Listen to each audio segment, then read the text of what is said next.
my time. None of you people can tell me to stop. Lower the lights down, hand over my crown, hand over my heart. I do this for my town, I do this for my crowd. So turn me up real loud. My time, none of you people can tell me to stop. My time, none of you people can tell me to stop. My town, my crown, we know what it takes to be.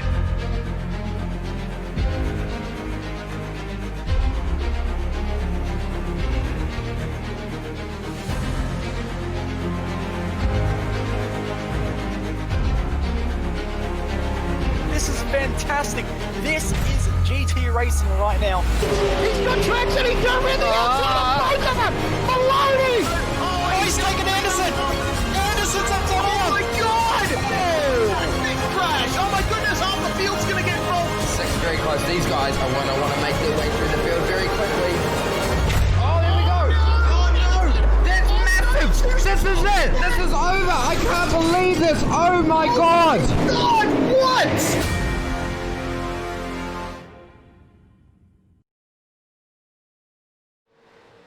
The team game is finished, and trying to work out how you were supposed to manage some very, very long distances with a friend of yours in your team to try and get as many points as possible has now finally come to an end. But that doesn't mean that this championship is over. In fact, some would say it's only just beginning. Crunch time rounds, there's 4 of them left, and this is the first of the 4. We head over to the Patagonian plate and we head over to Sao Paulo because we are here at the wonderful circuit of Interlagos, which time and time again I'd say would be an absolutely perfect place to end a championship. This is V8SCOPS. This is presented by the Virtual Racing School to Ezy Finance, Oceanic Sim Racing and Motum Simulations, here as a SimSpeed TV presentation brought to you on the iRacing Esports Network. And my name is Jake Sperry, joined by the Southpaw racer,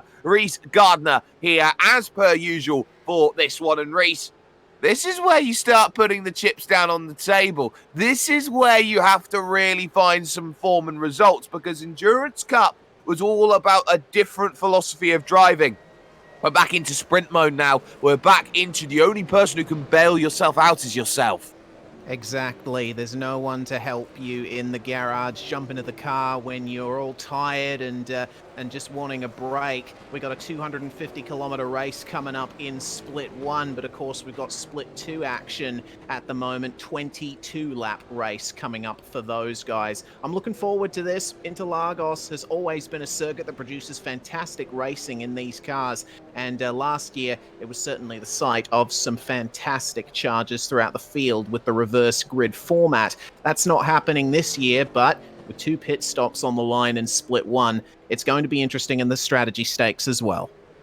But before that, we have Super Split 2, and I have to say it looks thoroughly miserable out there, and I hope that they manage to enjoy the conditions that are on and available for them here today. But before we talk about conditions, before we talk about Super Split 2, we are going to have a little look into this Interlagos circuit. What makes it tick? What makes it go? And how do you get fast? Reese Gardner has stood by with his patented fact file.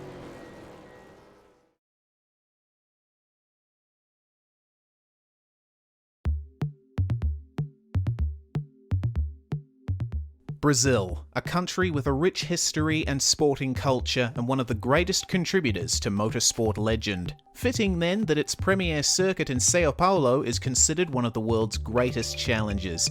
This weekend, the Virtual Racing School V8SCOPS races at the Autodromo José Carlos Paz, otherwise known as Interlagos. This circuit is a throwback to ages past, while still remaining a great example of the modern racetrack. Its facilities may not be as clinical as other Formula 1 venues, but out on the tarmac, this track is a treat. Its lap length is short for an F1 circuit at only 4.3 kilometers, but one gets a lot of racetrack crammed in there. Fast but twisty, with dips and rises at almost every one of its 15 corners, and with its fair share of heavy braking zones, Interlagos is a circuit for both the driver and the racer. The track's original layout was a nearly 8-kilometer maze of hairpins and sweepers. Much of this layout is actually still there today, but used as parking and access roads. Ground was broken in 1938 and the track was inaugurated in 1940. Its current layout dates from 1990. The first turns, the Senna S, are a solid introduction to the lap. With a high-speed approach, the braking point is later than you think, but it's needed for a late apex at turn 1. This allows the driver to widen the line into turn 2 and carry more speed down the Reta Opposta straight. But turn 3, the Curva do Sol, can slip you up. Many cars can take this corner flat, but you gotta be a bit more patient in these machines. Good thing there's a bit of tarmac on the exit to gather it up. Down Reta Opposta we go to turn 4, Descida do Lago. A good exit from turn 3 plus a slipstream can allow drivers to outbrake opponents into this corner, but they have to be wary of the track narrowing on the exit. If the move isn't cleanly completed before the apex, the driver on the outside may be shuffled off. Ferradura and Laranina combine to make a double apex uphill right. You carry a lot of speed into this corner, so it'll highlight any balance issues with the car, and in these vehicles, it's another potential passing spot in a battle. No sooner than you exit though, you come to the grueling hairpin section. You can brake early and use all of the apex curb at the first right-hander, but the plunge into Pinheirino comes up right after, so make sure the car is settled. Pinheirino is banked with a nice wide exit curb, tempting to just floor it out of there. Maybe on fresh tyres, but every other time, patience will pay off. Bico do Pato is the slowest corner on the circuit. It's a popular spot to throw one up the inside. The curved approach out of Pinheirino means a gap opens by taking the normal line. You won't get an off track for using this curb, but it's a bit harsher than the others, so for stability's sake, it might be a good idea to avoid it. That will help you for Mergulo and Junção, the last proper turns on the lap. Mergulo drops into a valley. Easing off the throttle a little will keep the front tyres loaded so you can power out over the curb and use a bit of the runoff to widen the entry into Junção. It's a second gear exit, again with tempting big curbs, but it's better to kiss the apex and run out wide on the exit. An exit that is crucial for lap time because from here it's flat to the start-finish line. Mergulo and Junção, the last proper corners? I lied. Turn 14, Subida dos Boxes. It's a non-corner in most other cars, but you're right on the edge of grip in these V8 monsters. Not much room up here either, so you have to tip it in and nail the trajectory. Grass and a wall awaits if you get it wrong. Oh, and the pit entry. At the time the circuit was scanned, cutting across it was the natural racing line. So when the pit window comes around, be wary of cars slowing up to enter the lane. There could be a few nasty surprises down there. Interlagos came to iRacing in early 2013 after much controversy when Brazilian Customs confiscated the team's laser scanning equipment. Fortunately, the track was eventually completed and released, and it has made appearances on the Aussie touring car schedules ever since. I've seen many races here, and the same question always pops up in my mind. Who's going to emerge unscathed from lap 1?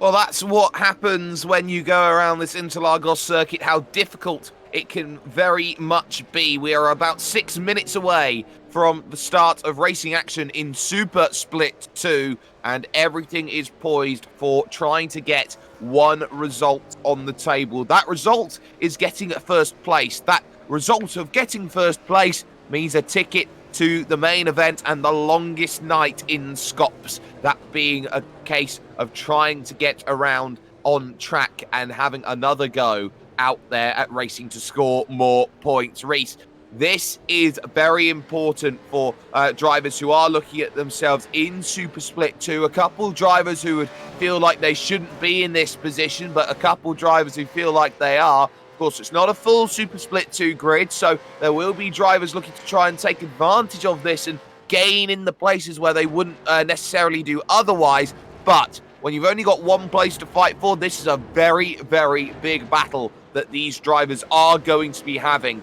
over the course of racing. One pit stop, of course, in this Super Split 2. Yes, indeed, and the times that you're seeing down the left of your screen are just the practice timesheets. That's not how they're going to start up for the grid.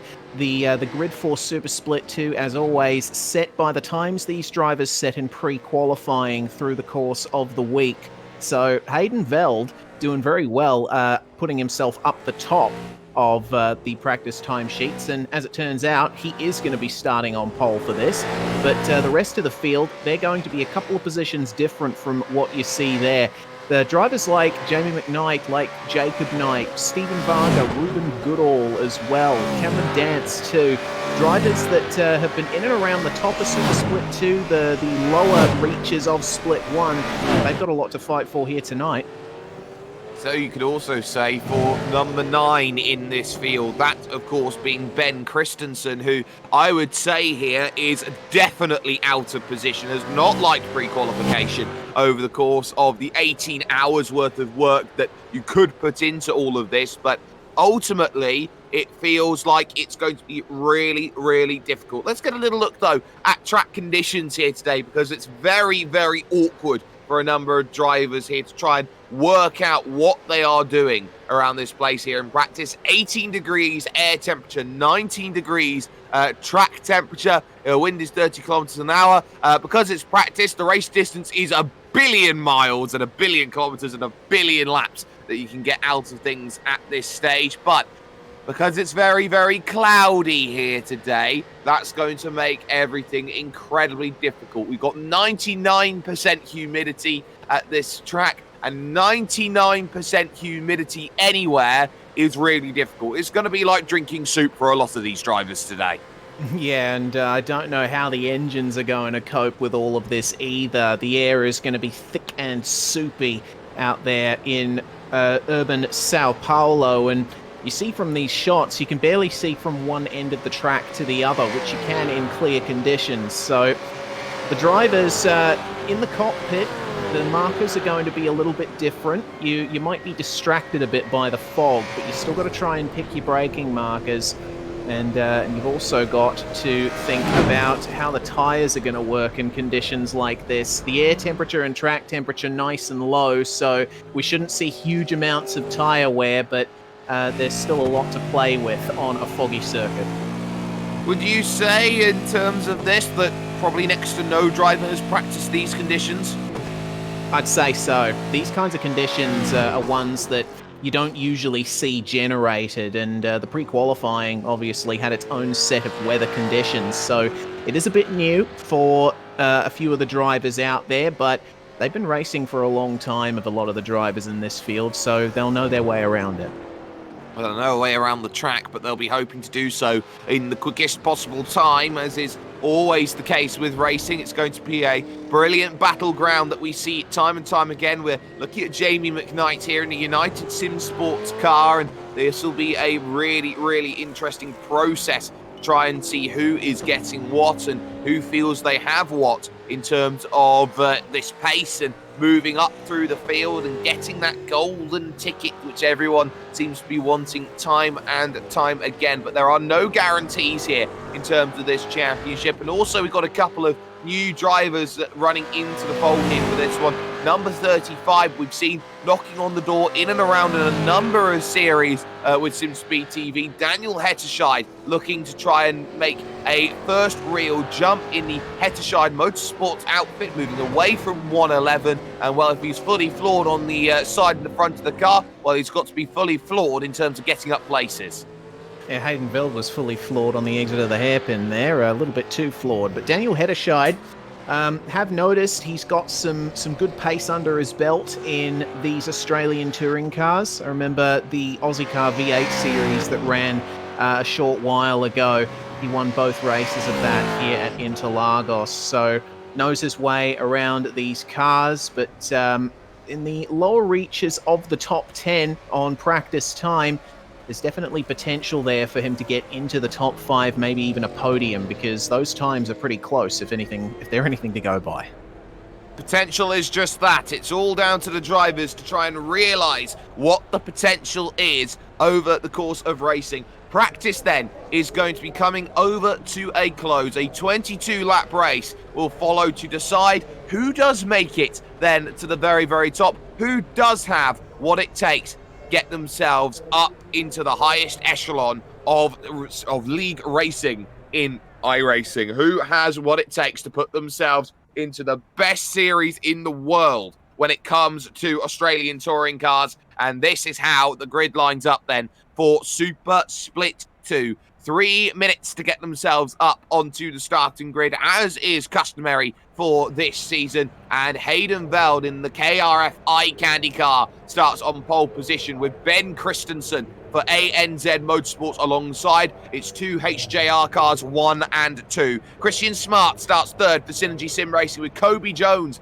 in ANZ colours in 4th position. Then you got Jacob Knight for Exto Gaming Motorsports and Jacob Knight and Jamie McKnight. It's a round table of a third row here at this moment in time. Justin Wallace for Race on Oz starts from 7th with Stephen Varga in the United Sim Sports car in 8th position. Moving away from Mark 1, Ruben Goodall for Pursuit starts 9th, and Todd Parks rounds out the top 10 for Synergy. It's a pretty short gridding time for this one, Sperry, so I think we are just about to go green. That's the rest of the field there in the top 20, but the revs are now rising. Wow.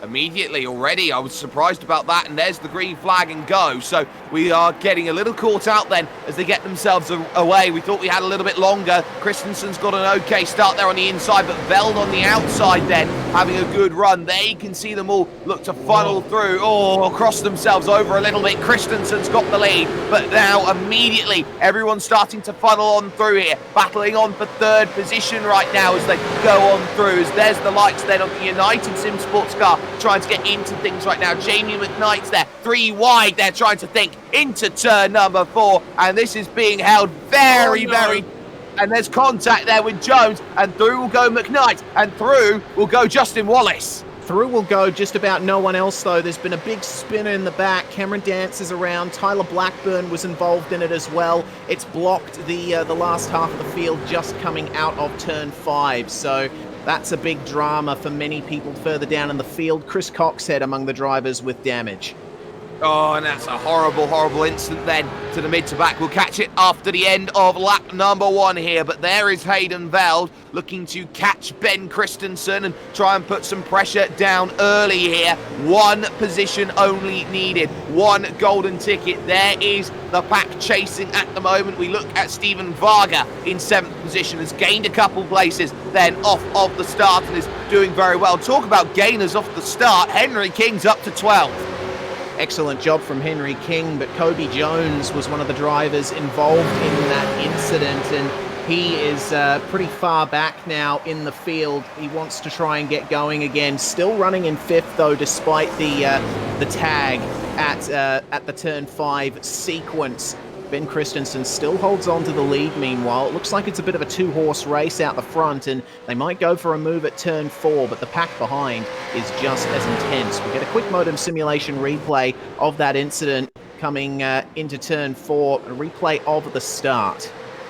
Well, this was the good start that Christensen needed. He's on the inside of the circuit. It is the dirty side of the circuit, but able to get it down the inside. They crisscrossed over like they were playing the cha-cha slide, and ultimately it's a case of they just were able to hold it. Now the mid-pack was a little bit of a different story. We're going to take a look at this from Cameron Dance's perspective in a Texan Wittstein Motorsports machine here as they go on through towards the Ski de Lago. They're all trying to jostle a little bit for positions, and there's the contact in the background, so Dance was okay. Brown went Coxhead all on his own, but there was more dramas in the background. It was 2 separate incidents. Yeah, looked like it, and Mitchell McLeod, one of the drivers least advantaged by that one. We'll take another quick view of it from McLeod's perspective.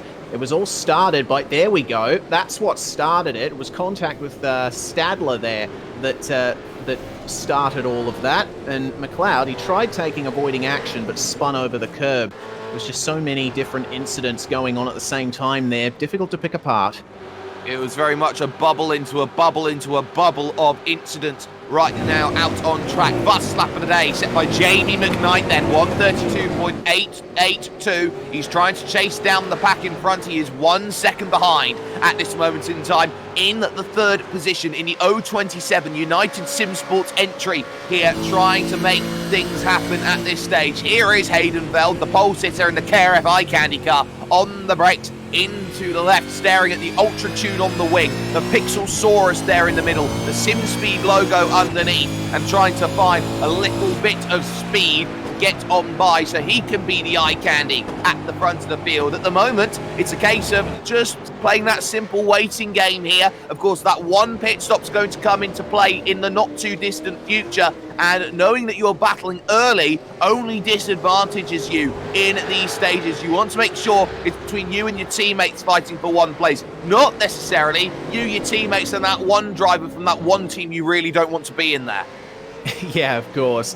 There's a couple of battles like that going on a bit further in the pack from fourth place back. Justin Wallace heading up a train with Kobe Jones, Christian Smart, Ruben Goodall, and Stephen Varga all on the back of it.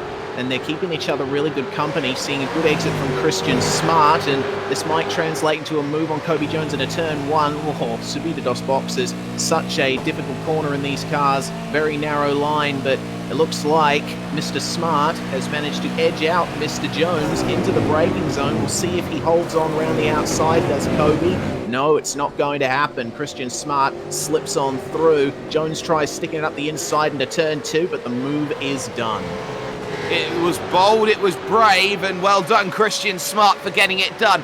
Now, Ruben Goodall wants in on the action as we got Hetterscheid down in on the lane, out Black and flag. away. Once again, it looks like that could have been a drive-through penalty for Dan Hetterscheid there, so that is definitely not how things were wanted to be going. Was up to 13th place. Here's Andrew Mogridge, though, dealing with a bit of a hyperdrive car. Had a torrid time, did Team Hyperdrive, at the mountain, at the Great Sim Race. Darren McKenzie wants to chase, and that's a Ryan S. Jones that we don't often get to see behind a wheel.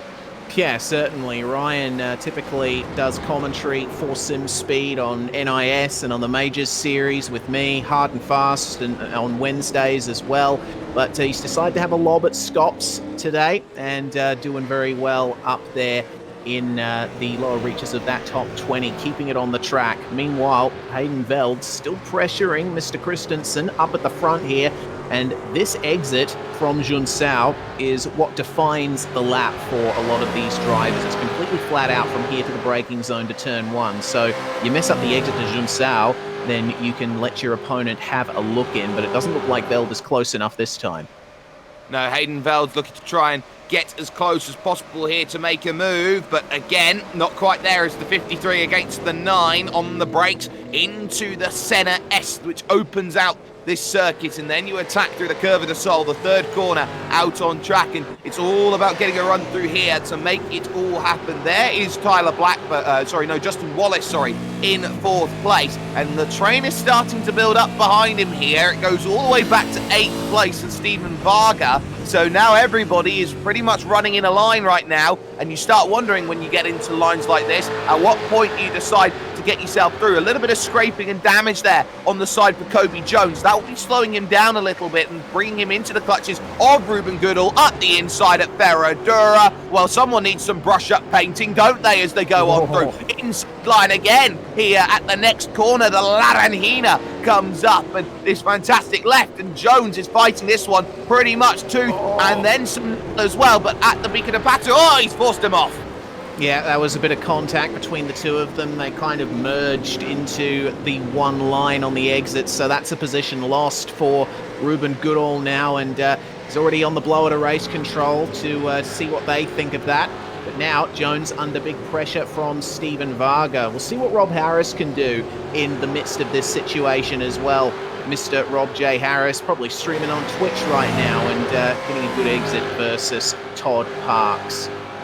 Getting a great exit. I have to say, I do love that KRF, the driver's seat livery. It looks so crisp as it goes on through. But here's Justin Wallace under pressure from Christian Smart. Nope, not going to happen this time into turn number one, but the patience game here. They're now starting to really work on it, and Christian Smart is just quietly in the 999 car, just been picking up a place here, picking up a place there, not really doing anything too untoward, as there's a little move going in. Ryan Jones around the outside, turns to inside, big slide from Darren McKenzie. Well, the S in Ryan S. Jones does not stand for slow at this moment in time. He's absolutely motoring.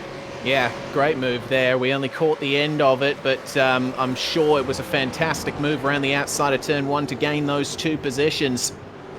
Meanwhile, Jamie McKnight starting to bear down on Hayden Veld and Ben Christensen. McKnight's last lap time was a 1 minute 33.601. It was a 33.683 for Veld and a 33.583 for Christensen. So these guys are all pretty close on times. McKnight just needs to hit his marks over the next couple of laps, conserve the tyres, make sure that he doesn't get too many off tracks, and he should be right on the back of this top two battle. He certainly should. He's been getting a lot of practice in. He is a veteran V8 champion, which is a 40-plus league category, so he definitely knows how to run around this place as Jamie McKnight. A lot of experience under the belt.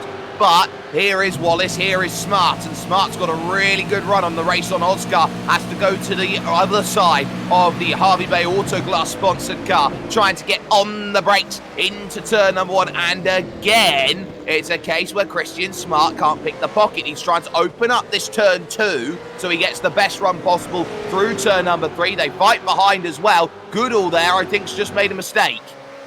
Yeah, just a little bit of a mistake there from Goodall. That's put Rob Harris right on the back of him as another attempt by Christian Smart to go up the inside of turn 4, but Justin Wallace is really wise to him at the moment, covering him off nicely. Rob Harris, meanwhile, losing out the position to Ruben Goodall. He had a good attempt at that move. And there's Varga trying to get through on Kobe Jones, but Jones, I think, has just got enough to hold the place for the time being.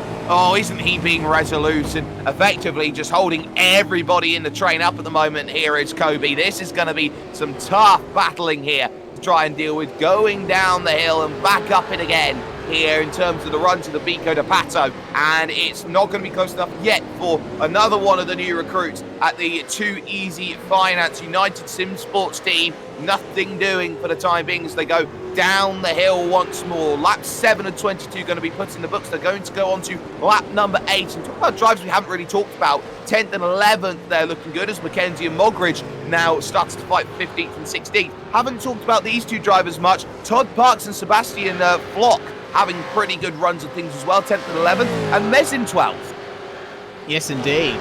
Sebastian Flock there doing well in 11th, and Simon Mazzomo in the Fitstye Motorsports car as we see a bunch of people suddenly go for the pits. Jones, Varga, and Goodall all in. And this will be an early stop for Kobe, knowing that he's got a bit of damage and he wants to get out and away with it as soon as possible. And a missed box, that just makes life worse, doesn't it? A missed box never helped anybody as they go on through. Here's the top 3, though. Veld right up behind Christensen playing the waiting game, but they now have unwanted company, a little bit of baggage on the back, and it's Jamie McKnight in the 027. That would have been the last thing they wanted, and that is just due to the fact that McKnight is able to hold more consistent pace. Yeah, and it's all about consistency around a track like Interlagos. There's so many corners you have to navigate. There's a rise and a fall in just about every one of them. So you have to hit your marks perfectly if you want to get a good lap time. And it's working out really well for Jamie McKnight. But Ruben Goodall and friends are now out of the pits and getting ready to go. It looks like Goodall has managed to pip Jones and Varga there as they come up to... I believe that might be a lapped car. No, it's Tyler Blackburn who's suffering a couple of issues out there, losing positions. And I don't know if that's due to the fact he might be carrying damage or maybe just letting them go so he has a gap when he comes out of the pits himself. On for the lead, though. Well, Hayden Veld again decides to just lift out of it, just wait, as Ben Christensen is being forced to lead this one from the front. And, well, it was very, very presumptuous to say friends after what happened between Goodall, of course, and others. I believe Christian Smart has just dived down into pits then in the Synergy Sim Racing car. So Smart then dropping down the times and looking for a good strategy. But there you can see him right now in bay number 21, looking for this strategy to work. And also his teammate, Todd Parks, has decided to dive down in on the lane as well. Indeed, they have, and filing down the field as Goodall, Jones and Varga pass them out on tracks. Looking at the pit stop times, it seems like Ruben Goodall's stop, by far one of the best we've seen so far. The fastest stop so far has actually been Stephen Varga, 10.3 seconds. Goodall did it in 10.5. Kobe Jones, I think, thanks to repairing a bit of damage, 11.2 seconds stopped in the box. Yep, and that's why he's dropped a little bit further behind in terms of that battle. But Jamie McKnight, we see this one from inside the car right now, trying to get as much as possible, using all of that AstroTurf on the outside. You don't get an incident point for that, but it is part of the circuit, the rise up the hill once again. And now any takers for any takers here on lap 9. You can go short, you can go long, but I think these front three will be looking at just trying to sit and wait. And there goes Hayden Veld. He's had enough of sitting and waiting. He's going to force the hand of everybody else.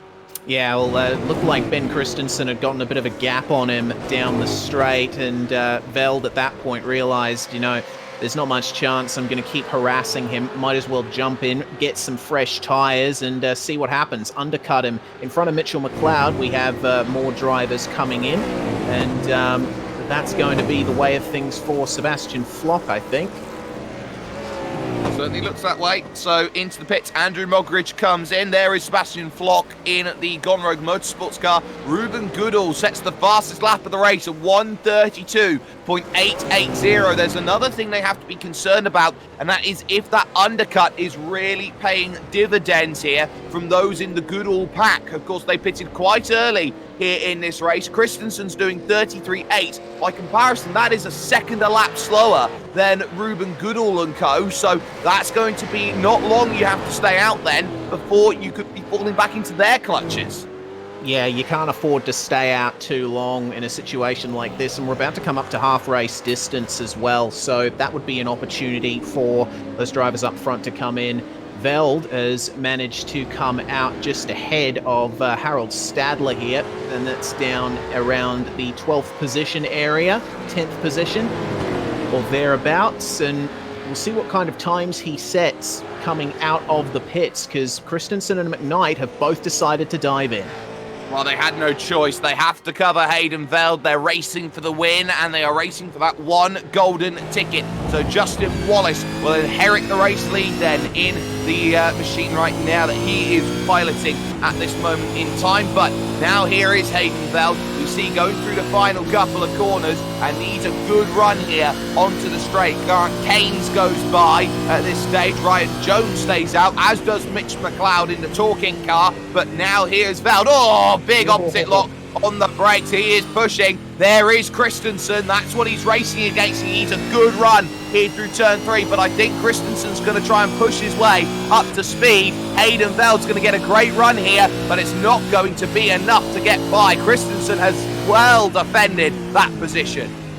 Yeah, that's excellent there from Christensen, and that mistake from Veld into turn 1 would have helped him a bit as well.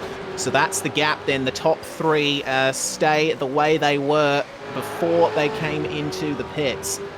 Ruben Goodall, meanwhile, he's on a great run at the moment because Kobe Jones really under pressure from Steven Varga and getting slowed up as a result of that. It's allowing Goodall to get away slightly.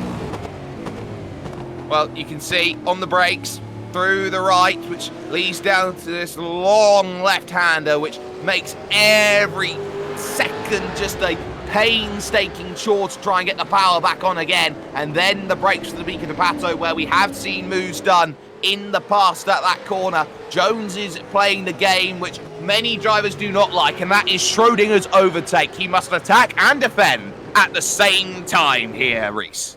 Yeah, he must, and that exit from Jun Sao is going to help him a little bit versus Varga, but here is where the draft is going to come in. As we briefly take a look at Ryan Jones, he's moved up into position 2 now on track, thanks to everyone else pitting, and position 1 too, yes. So Ryan Jones is the only car that has yet to pit now. And have a look at Christensen. He's now coming under massive pressure from Veld. That lap that Christensen spent on those cold tyres, well, Veld already had them warmed up thanks to a lap racing, and they got a bit of traffic as well, but it gets out of the way quick sharp. So now the battle for the lead is back on. Mrs. Jones, get the camera. You will never see Ryan that far up too often in terms of SimSpeed broadcasted events. But at this point in time, Ben Christensen has mirrors full of Hayden Veld. They've dealt with the lap traffic fantastically, and this is going to be a tough little battle that's going to be going on, and they will just wait and wait and wait in terms of trying to make this one work. Down the hill they go, and here is Henry King under pressure, the other ANZ Motorsports car. Boss of the Racing team, and he's trying to fight around the outside of Mazomo here, and it's a case of does it work? Well, a battle of the SCOPS admins ends up in, or the former SCOPS admins, ends in Mazomo picking up the win as the former safety car driver last year. Yes, indeed. Mazomo with a lot of on-track experience in SCOPS, you could say, from his driving of the safety car last year. But he does enjoy having a bit of a run competitively as well. And worked out really well for him that time around. Director J's also pointed out that the year before, Mazomo crashed into the safety car. So he's been very acquainted with the safety ahead on the field. Mitchell McLeod making a move on Tyler Blackburn into Subida dos Boxes in his pursuit of Sebastian Flock. It looks like just a yield there from that machine.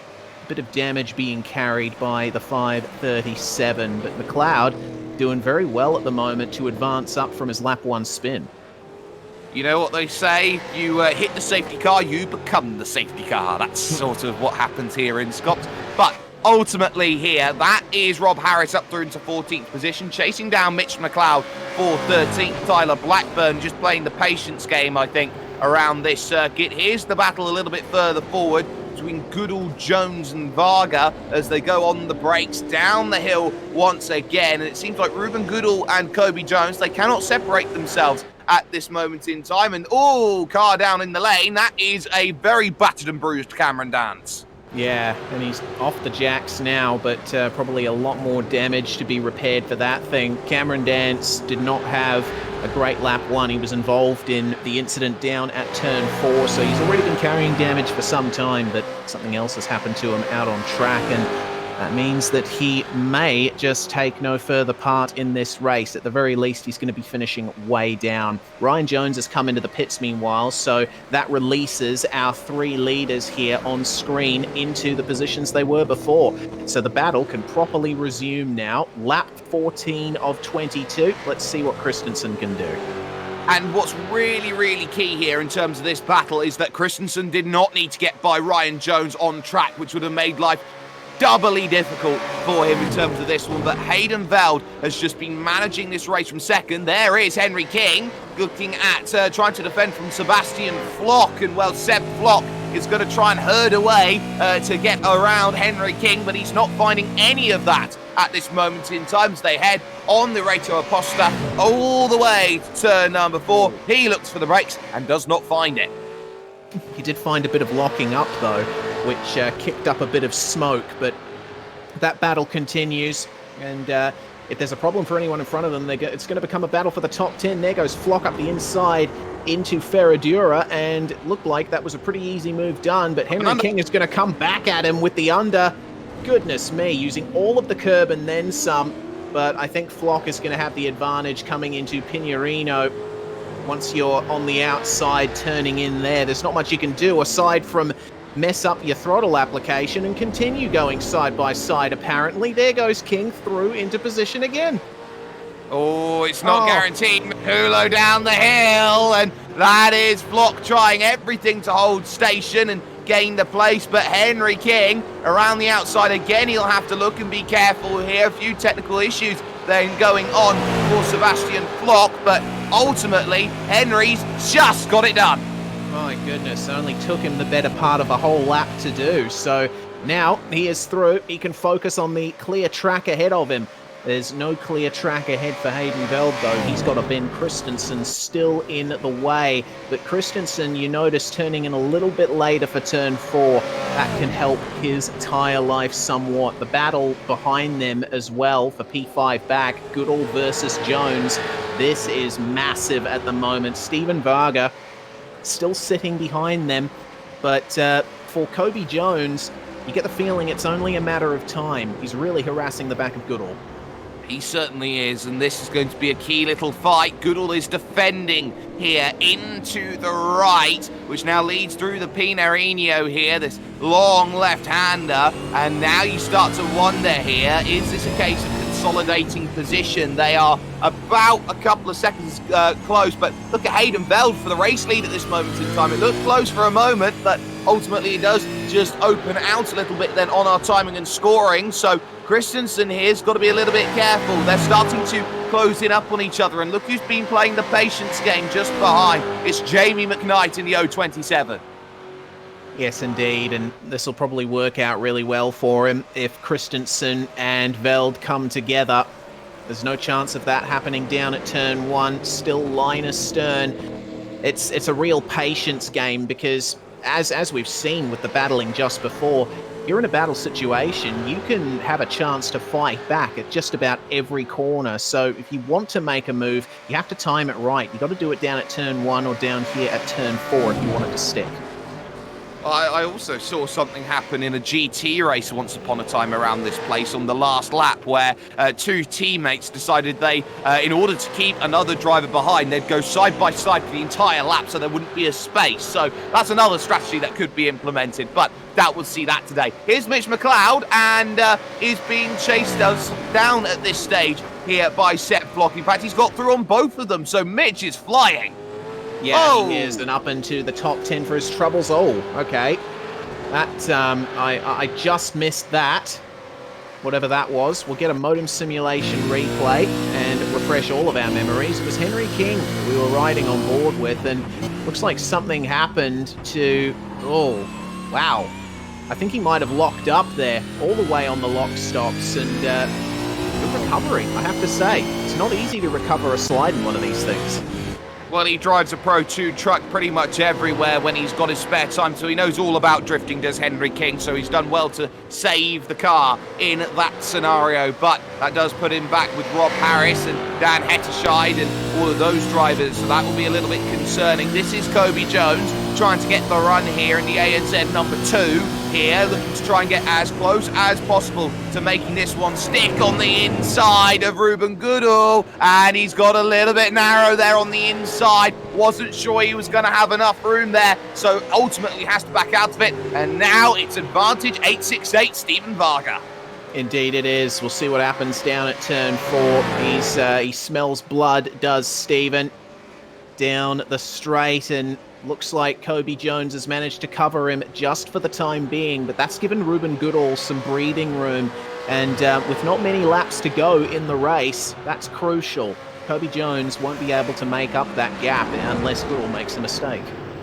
There's 5 laps to go when they get to the start-finish line. At the moment, though, the gap started to increase at the front to 0.8 of a second. Where's that come from? Hayden, I think, is looking at defense more rather than offense at this stage, because there is Jamie McKnight, and Hayden now is back 3/4 of a second off of the race lead. Suddenly, Jamie McKnight is starting to be an influence. He's got to get the moves done quickly as Jamie. He'd feel he's slightly quicker than these two in front, but he just hasn't had an opportunity to go out there and attack. And, well, if any time is to go and make a move, you feel it's now for the United Sim Sports man.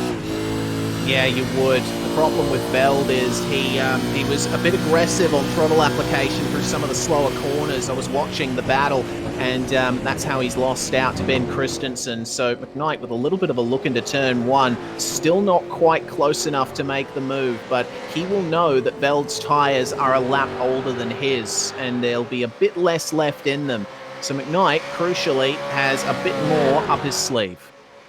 He certainly does, but he's running out of time. He's got 5 laps, or now 4 laps and a little bit. They close back in up again, using the draft to advantage here on that back stretch. This is a really interesting track to try and work out on set, because you've got a very quick section into a very technical section into a very quick section. How on earth do you set up one of these? Yeah, that's a very good question, because it is a very varied circuit. It depends quite a bit on mechanical grip through sectors like this that we're seeing McKnight go through right now. You want to try and set up a car with softish springs, I'd say. Keep up the mechanical grip through these slow corners, and you also want a car that is stable on the brakes, because there's some very long braking zones down into turn 1 and turn 4.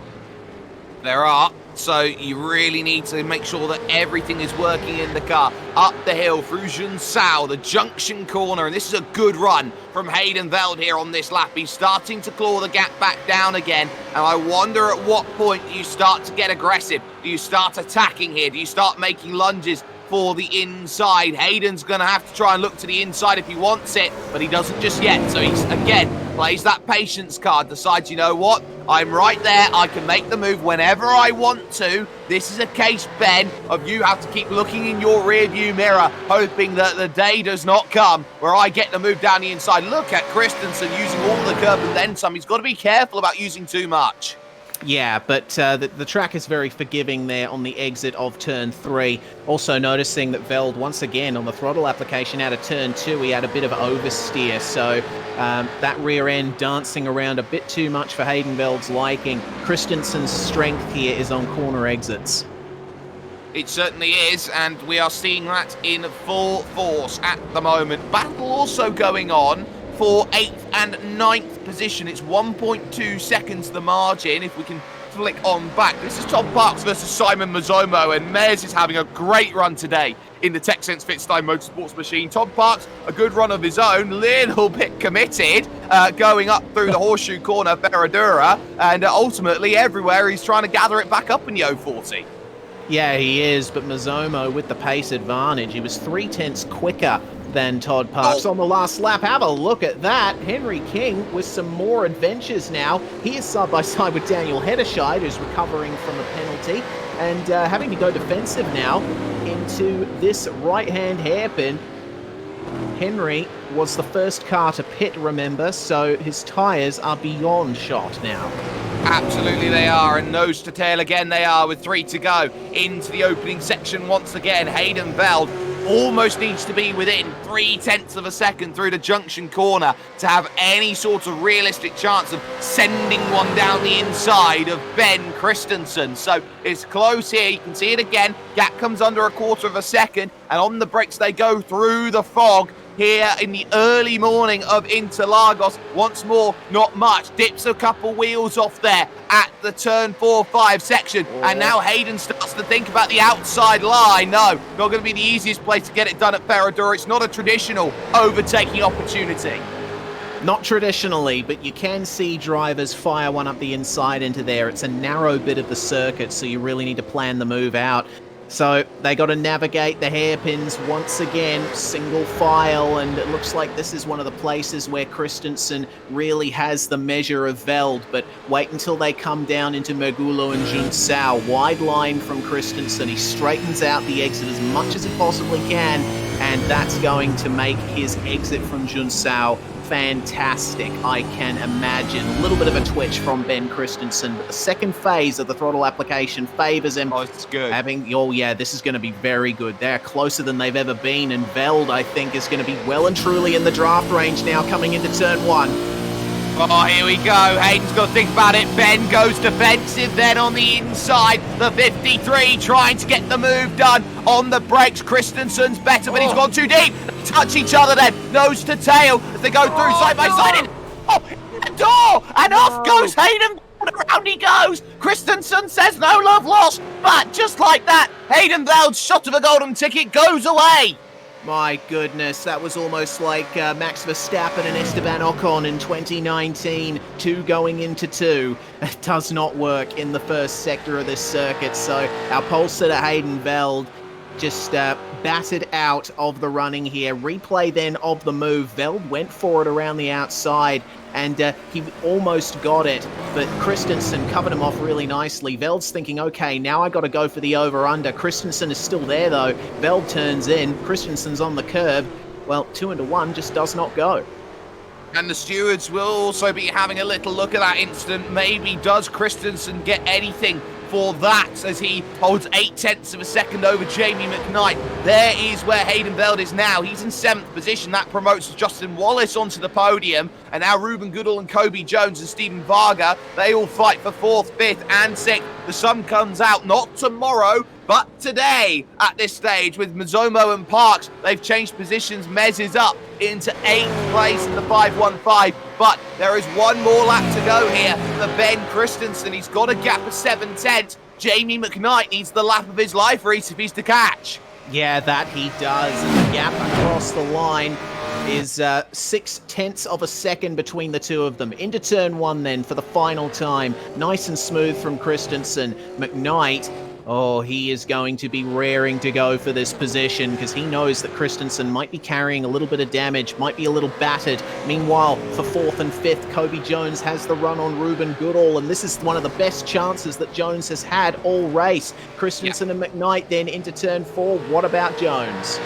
What about Jones as well? Thinking about it, not in position. Through 4, they both run wide as they go on through. That's not ideal at all as they make the progress then and try and make sure that everything is playing out the way that they want to. Racing incident called between Veld and Christensen. But now look at this from Jamie McKnight. He is plonked himself right onto the rear here of the Pixelsaurus car. And now you start to wonder here for the ANZ Motorsports machine, is this going to be a case of holding, or has Jamie McKnight just played this one absolutely magnificently? Justin Wallace is just a little bit too far back, 1.5 seconds. But Christensen on the break through Junsao. How good is your run, Mr. McKnight? It's looking good, but what a drive off the exit Christensen's having. It's going to be close here as they drive to the line, as they go through the Skidados boxes and Arki Bankadas as well as they make that push. Here they're going to come over towards the line. It looks like Christensen's got enough. It looks like Christensen's got a golden ticket.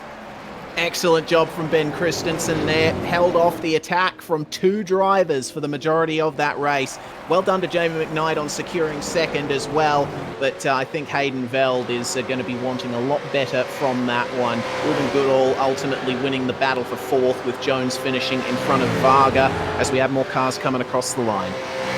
Yeah, we've got likes of Mogridge and Stadler. They're trying to get themselves over to the line late here in this one, and they're all trying to do this nicely. Yeah, all nice and calm there. Stadler finishing behind Mogridge, but there is a golden ticket for someone who very desperately needed it today. Ben Christensen really rued his pre-qualification times, but what a time to come up with the goods and pick up race victory here in Super Split 2. Confirmation of results then. They're going to be up on your screen right about now, question mark?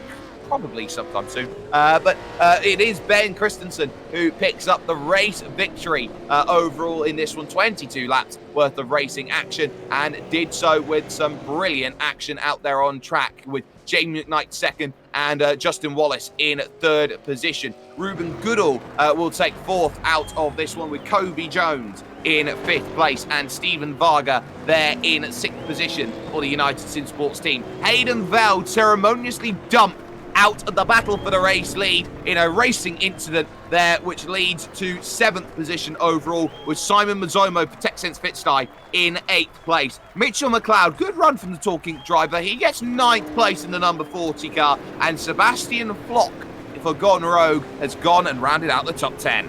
Started from 14th too. Good run from Flock. Rob Harris in 11th place after starting 15th. Daniel Hedderscheid got a penalty early on, but he's fought back to finish in 12th after starting outside the top 20. Henry King comes home in lucky 13th position ahead of Todd Parks. Andrew Mogridge running at the top 15, with Harold Stadler coming behind him in the TechSense Fitstye Motorsport Commodore. Grant Caines and Christian Smart 17th and 18th. We saw some great performances from Smart early on, but he couldn't quite capitalise. Darren McKenzie and Jason Fewens round out the top 20. And now flip over the page. We've got drivers a lap down or worse here. Tyler Blackburn there, finishing 21st. Ryan Jones, I think, got caught speeding in the lane, and that's why he dropped all the way back down to 22nd position in the number 11 machine there. Shame he did have a lap in the race lead, so at least he can have that to take away from what was a good race by his standards. Vincent Skilbeck, then for the Wheelie Beans Mayhem Republic, gets 3 laps down. Cam Dart out of the race. So same could be said for Chris Coxhead and for Jacob Knight. And then, of course, you've got the fantastic team that works on the safety cars, Simon Black and Nick Parker then who have done a brilliant job. Do have a driver waiting for interview. He's picked up a race win. His name is Ben Christensen. Now, Ben, it's safe to say that you did not like pre-qualification and you couldn't find much pace. You thought you were safe and you needed a couple more tenths of a second to try and get yourself into the main event. So you've had to do it the hard way today. And I think that that's probably one of the hardest races you'd find, having to deal with at least one vehicle behind for every single lap.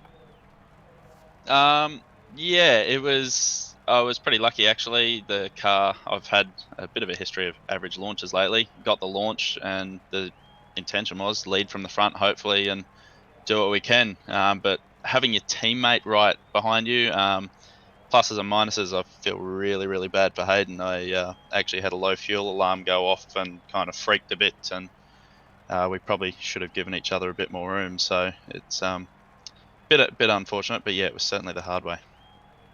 Well, the hard way, but let's just talk about what happened then in terms of the late stages. You had yourself to worry about, but it wasn't just Hayden who was maybe a challenger for you over the course of the race. Of course, you had the likes of Jamie McKnight who kept you honest throughout the entirety of the event for United Simsport. So was that maybe a case of just trying to get your head back down, get back into the rhythm after that incident and just race on like nothing happened?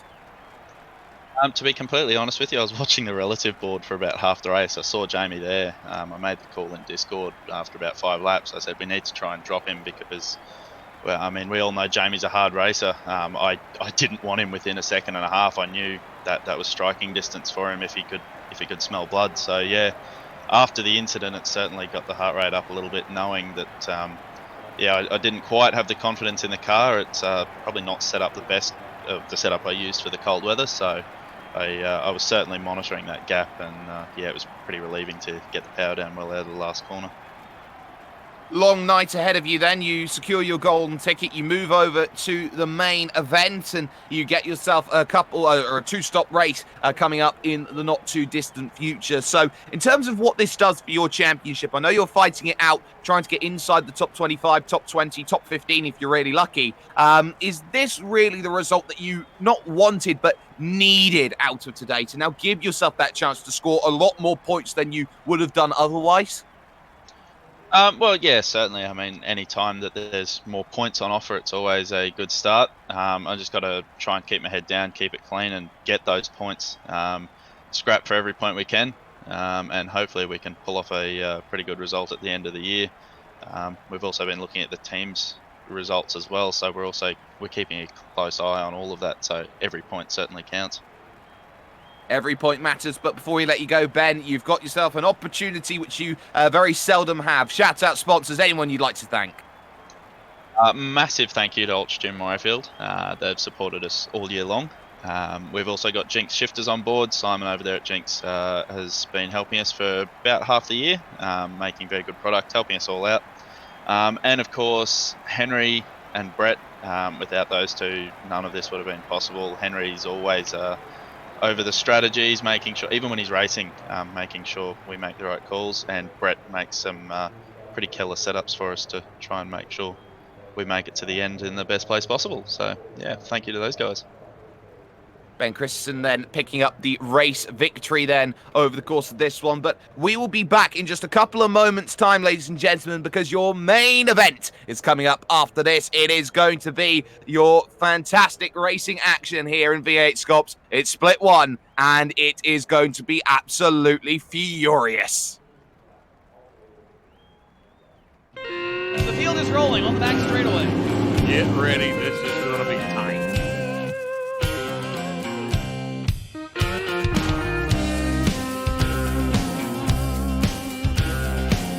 Out of turn 4, ladies and gentlemen. The All-American 400 is underway. Gotta be careful, the bumps here can get you every time. Entering the corner, exiting the corner.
fantastic. This is GT racing right now. He's got traction. He's got with the outside of both of them. Maloney. Oh, he's taken Anderson. Anderson's up top. Oh my God. Oh, big crash. Oh my goodness, half the field's going to get rolled. Six very close. These guys are want to make their way through the field very quickly. This is it! This is over! I can't believe this! Oh my God! God, what?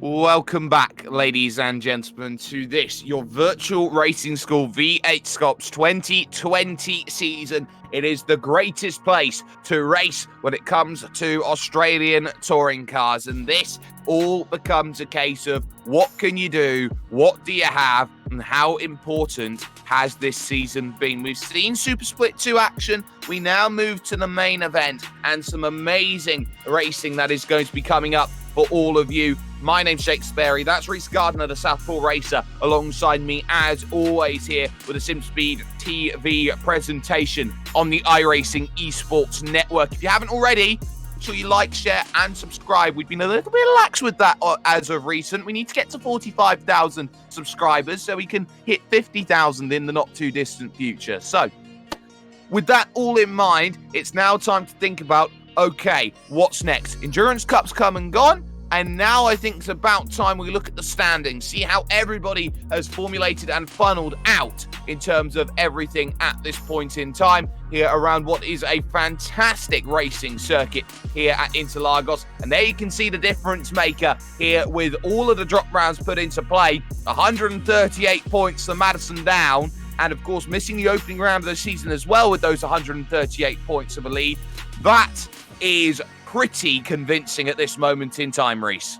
Yeah, absolutely. Forza El Narbi had a massive charge at the end of the Bathurst 1000, but of course, Dane Warren and Madison Down coming home with the victory there. And Madison, being the former champion of the series that he is, he knows what it takes to get to the top and stay there. And it's a great position for him to be in as we come into the last couple of rounds. James Scott, meanwhile, won the first round of the season at Montreal and stayed in the championship lead for the majority of the season. But now, thanks to the drop rounds and thanks to better fortunes of others, he's moved down to 4th. Harley Haber back to 6th.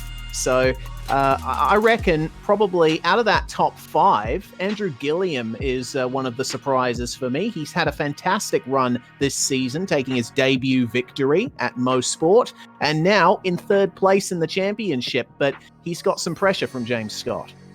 He certainly does, and I think you also got to say how good of a run it has been for the likes of, say, Richard Hamstead, who is up there in 9th position, has done wonders with not having as many starts as the rivals around to pick up those points and do a good job with them, as well as Kurt Stenberg and Michael Taliancic there in 8th and 10th. Thomas Hinz as well. Just consistent drivers. You find the finish, you find the points and results. Worth noting that Haber and Hinz are tied on points. You can put Harley Haber into that as well. Just picking up consistent results here and there. They get you points in this championship. There, of course, was a lot of questions around how Ross Rizzo once upon a time got 6th place in the championship. It's through this method which Hinz, Haber, Taliancic, and Stenberg have all masterminded.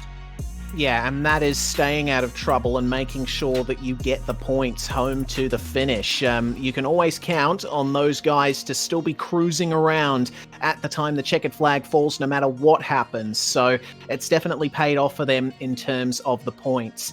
In terms of the Endurance Cup, however, we were there was a bit of a question mark over it as we came out of Bathurst, but these are the final confirmed results, and it looks like it's a Trans-Tasman 1-2 in the Endurance Cup standings. Madison Down and Dane Warren in the 77, and Hamstead and Maloney in the 28. They took the win in all 3 of those races, with Evolution Racing Team 117 of Greg Galt and Caruso. A very good job there in 3rd. Only 2 points, though, separating them from a 2nd place. But the big number that needs to be taken from this one, Reese, and I'm sure you'll agree, is 114. That's how many points Forza El Nabi has lost to Madison Down over the course of trying to deal with that. And if we take a look at what the championship gap is at the top, it's 138. If they'd managed to take a few more points away and really get out there, be aggressive and win a couple of those events, that gap wouldn't be 138 points. Oh no, it would be only a mere 20 points here in terms of the championship push. And tonight is now going to be a really different battle that we're going to see. Forza now has to pretty much make up for 2 races where it didn't go right for United, and he's got to do it all on his own. So now this becomes a case of must-win races from now to the end. And in terms of now to the end, let's have a little look at the schedule, see how everybody stacks up and what we've got. So now tonight we have, of course, Interlagos, and of course the schedule has changed. Next round will be the Belle Isle Street Sprint, but it's now pushed back a little bit. That will be coming up about a month and a bit from now on November 4th, and that's going to mean something very interesting, because the round after that then becomes a back-to-back before we head ourselves over at Spa-Francorchamps, which is the second of the driver's choice rounds, and then, of course, the season finale, which is at its traditional home here with Scops Road America. Indeed, excellent place to finish off a championship. Always enjoy Road America, but Belle Isle has been moved because if it was on its original date, it would clash with the NRL Grand Final, and we don't want that. We want people to be able to take the time to watch their sport and not have to deal with a sim race at the same time. So, good job there by the administrators to change the schedule. It's obviously been a tumultuous year with everything that's been going on in the world, as I'm sure you're all aware, and everyone, including professional sporting organisations, playing it by ear at the moment, so we have to as well. Absolutely, and of course, there's a lot of things that can change, will change, have changed over the course of this season. That includes driver pairings, driver lineups, who's been going to what team, all of the kit and caboodle that has gone along with all of what has been happening. We are in practice at the moment. In about 12 minutes time, we'll be heading over to 20 minutes worth of qualifying. Everyone's going to be on track at the same time, and everyone's going to be pushing to try and find the best possible result that is available to them around this place. But Reese, you now have to start thinking about, okay, what's going to be the key then in terms of who finds what? Currently in practice, it is Jake Maloney in the number 29 who is up at the top of the timing stands at this point in time. There are no guarantees, of course, that those times from pre-qualification are going to accurately reflect what happens in the racing, but there have been a number of drivers who have been really impressing over the course of this one. One that I've definitely got my eye on, 233, Philip Worley. Hasn't he just gone through the ringer in terms of improvement? Hasn't he just? Part of the simrigs.com DPR team. And now he's put himself up into the top 10 in a practice session. Philip Worley's form at Bathurst as well was really something to behold. I would say he's definitely gone for the improvements over the last couple of rounds. An improvement for Richard Hampstead, meanwhile, just going to the top of the timesheets. A 33.193 is now the fastest lap. That's going to be one of the benchmark times here in qualifying. We've seen drivers do 1 minute 32s, but the track conditions are very different to what we saw in Split 2 and probably what we saw in pre-qualifying. It's nice and clear out there, no fog to be seen, and the track temperature is 45 degrees Celsius. So there's going to be a bit of a difference in how the cars drive around, how the tyre cycles through its heat. 4 Trans-Tasman drivers inside the top 7. Richard Hampstead, Jake Maloney, Madison Down, and Jordan Caruso's James Scott puts the Altus 088 up into second position in practice. Now, there's a lot of hoo-ha and hullabaloo about, oh, we're definitely not a stagnant team anymore. Look at us, we're doing well. Point to be made here is this: they're getting to the crunch time, and the moment that Madison started to pick up results, started to get victories, started to have Richard Hampstead there as help, and Jake Maloney giving him as much as possible, you now get Emily Jones in the races. You now get Sean Kelly in the races. You now get these drivers in the Trans-Tasman team who are absolutely fantastic in terms of helping out Trans-Tasman get themselves up to the top. It's a lot more different when it comes to practice, having only 3 people helping you out than, say, having 6, 7, 8 people helping you out. Every hand helps, and I think that what Trans-Tasman's done over the mid part of the season is that because they have really ramped up their practice and their efforts here, Reese, wouldn't you say that they are now reaping the rewards of what they have sown? Yeah, absolutely. Reaping the rewards is a great way to put it. I mean, this car is one of the cars on iRacing that takes the most effort and the most time to really get a handle on. The drivers that drive these things quickly have been doing this for years, and they spend the majority of their free time on the sim as well. Madison Down, of course, who we're looking at on screen at the moment, winning the official iRacing V8 Supercar Championship 10 times. So that's obviously a great thing to have as part of the team, but more hands make light work. And Trans-Tasman Racing and teams like Evolution Racing Team in the past as well, Altus Esports too, have shown that that works.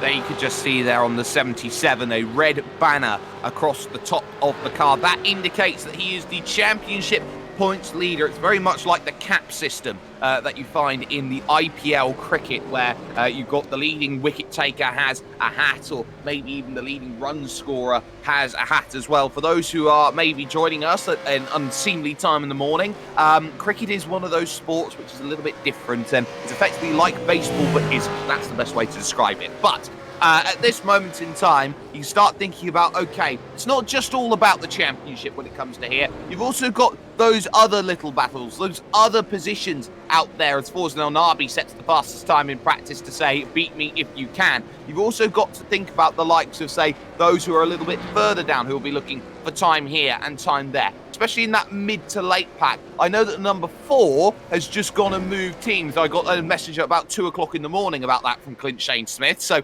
Clint's gone team changing, no longer is he part of the Premier Racing team. You can see he's got the AOC sponsorship. He's in the Adrad car at this stage, and will be looking to try and get as much as possible out of things here today. Yeah, Clint has been one of those drivers. He's made a few appearances this season, and he's shown consistency. He's had a couple of runs in Split 2, and he's usually in the midfield to lower midfield in Split 1, and he's had some bad luck over the last couple of rounds as well. But I certainly hope that he can have a good run today, can Clint, and certainly looking reasonably competitive there versus the drivers further to the back of the field. Another team change that we've had to think about in the last couple of weeks, Jordan Caruso. Remember, he drove the Evolution Racing Team 117 with Greg Galt in the Enduro Cup, but just after Bathurst, it was announced that Altus Esports had snapped up Caruso, so it's another loss for Evolution Racing Team that is Altus's game.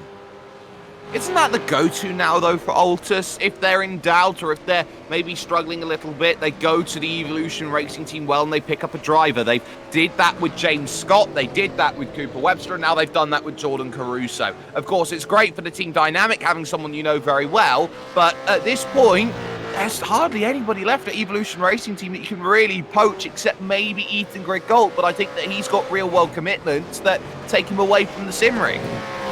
Yeah, it's not a great situation for ERT to be in at the moment, but I think that dipping into the pool, so to speak, and picking a driver is oversimplifying the situation a little bit. There's obviously negotiations, there's messages like, you know, this is what we can offer you, would you like to join us? And at the end of the day, Caruso said yes to Altus, so it's a two-sided coin.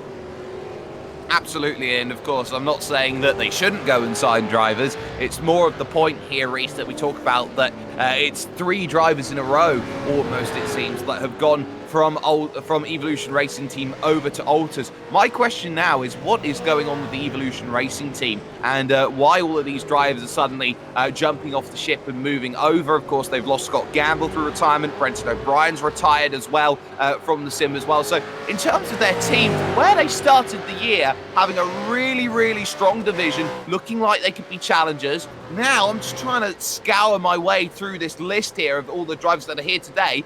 I think there is only one driver who holds Evolution Racing Team colours, and that's the 151, I do believe. Yeah, Benjamin Smith. Only ERT machine in the field. Not on track at the moment. We take a look at Philip Worley, who we were singing the praises of just a little bit earlier. But it is a difficult situation for ERT. You know, the majority of your drivers are now either retired or with other teams. And where do you go from there? Because the Australia-New Zealand sim community, there's allegiance is a really big factor in this community. You've got drivers who like to stick with their groups, stick with their teams. So if you're an Evolution Racing Team manager and you're looking for new drivers, the places to look getting fewer and fewer by the day.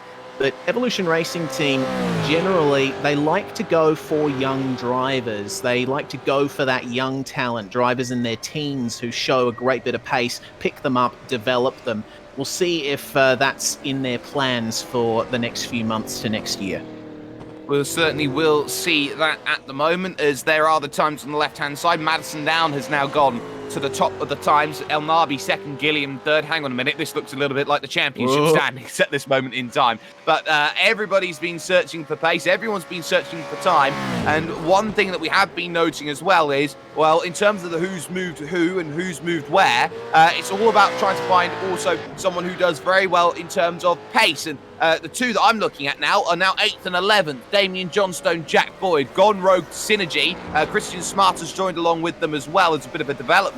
But ultimately, that 58, that 033, they are both going to be looking at one thing and one thing only. How are they going to help improve with Synergy to help give them pace? Because on their day, they can go out there, they can challenge for top 10s, they can challenge for top 5s even on their day if they get just enough of the luck. And this Synergy team has sort of been on a down cycle, so to speak, and they could do wonders to get themselves up a little bit further forward and doing exactly what is needed to move them to the next level. Yeah, exactly right. Synergy is one of the long-standing teams in the AusNZ sim community, and obviously they've had their ups and downs over the years, like every team has. But a bit of new talent there with Johnstone, with Boyd, with the Christian Smart as well. I reckon there's good times coming for Synergy because those guys showed they were fantastic in the Gone Rogue stable. They'll be joining the likes of Jordan Ross, who sits there in position 10 in the number 143. Of course, he went to Evolution Racing Team for a while, but then came back to Synergy Sim Racing, and since then, he's shown that he has lost none of his pace. But the session's about to come to an end, Sperry. We're about to get into 20 minutes of qualifying, and a little bit different to what we've seen in the last couple of rounds. V8SCOPS this year trialled a split qualifying system, 15 minutes for 20 cars, another 15 minutes for the other 20, but that's not happening here, and this is a short circuit with not much space between the turns, so drivers are going to have to be careful of traffic. And right at the end, Richard Hampstead says, I am the superior Trans-Tasman driver, puts the car fastest in practice, a 133.008 then in the very, very late stages of this practice session. So everybody's searching for a little bit of something, and these times, of course, in this series, because they have so long to pre-qualify, they are always tight, they are always close. Practice is always going to be one to keep an eye out on, as will qualifying. Who's been saving their pace? Who's been getting exactly what they want out of this Interlagos circuit? Well, time is going to be now. We're going to put 20 minutes up on the clock. We're going to have open qualifying right now, and this is going to be about who gets what. There is the mad scramble out of the pits, and there is the runs now as they try and get themselves ready for outlaps. Robin Kirk is leading the charge in the 2-1-3. Just behind him, Emily Jones in the Trans-Tasman machine. Look at the gaggle of cars coming out of pit lane. They've got a whole lap, 4.3 kilometres, to get the space they need for an optimum qualifying time. But Emily Jones, many times last year, she was at the front of the queue in qualifying. She really likes to get out there and set her times early. And of course, that comes down to grid slot and grid position in terms of how you get into the server. So that also tells you something else that's very, very interesting. And that is that Emily Jones, she likes to practice here in these sorts of sessions and try and get as much pace as she possibly can. She's someone who, on her day, is a top 5 driver. Her best result is 6th place in a race, and she can go out there and get those big results. We haven't seen those big results, though, for a little while. Part of that down to the streaming process, part of that, of course, down to trying to have a little bit of fun elsewhere. But, you know, that brings another little question into the realities here, and that is who finds what pace and who's doing well, who's not doing well at this stage. Everybody's searching for a little bit of track space at the moment, but I want to go to Richard Hampstead, Robin Kirk even as well, right at the very front of the pack. I want to take us through a lap around this circuit. Here is Robin Kirk in the 2-1-3. Now, turn number 1. This is going to be very interesting. You crest the rise and you actually have the track fall away from you on the brakes. It's such a tough place to get right. And then through turn number 2, it's all about power as early as possible. Turn 3, keep it nice and narrow through here, up through the gears. 4th gear, 5th gear now starts to hit. Careful on the curb on the exit, and now through to the Ski de Lago, the lakeside corner here. Turns 4 and 5 out on circuit through the 2 left-handers, which are so easy to get wrong at the first part. See just a little bit of correction to make sure the car stays stable, and now 5, and now you can go up the hill. Middle sector starts to approach. It does indeed. Ferradura and Laranjina, the double right-hander, just swing it out in the middle of the circuit in between them, and then instantly back on the brakes for the hairpin section. He uses all of the curb on the inside. Down then into Pinerino now. Goodness me. On the throttle super hard and over the exit curb, instantly on the brakes once more, all the way down to first gear and taking a very tight line for Vico De Pato through Mergulo. Big correction on the steering wheel. Ride the curb, stay on the curb, widen out the entry into Junsao and clobbering the curb on entry and a bit of wheel spin on exit. That's going to compromise Robin Kirk slightly. He's only got one proper turn to go here. Subida dos boxes, and away he goes, flat out from here.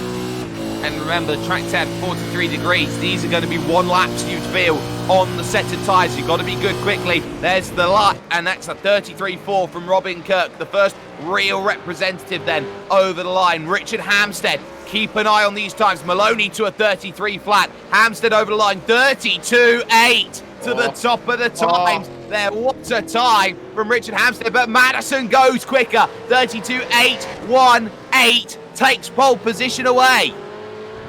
Very close between the 2 Trans-Tasman, well, the 3 Trans-Tasman drivers there on their initial run. We got more times filing in. James Scott has done well for P4 so far. Ross into P5, Haber into P6. El Nabi's about to come across the line now to set his first time, and it's also in the 32s. Just he goes 3rd.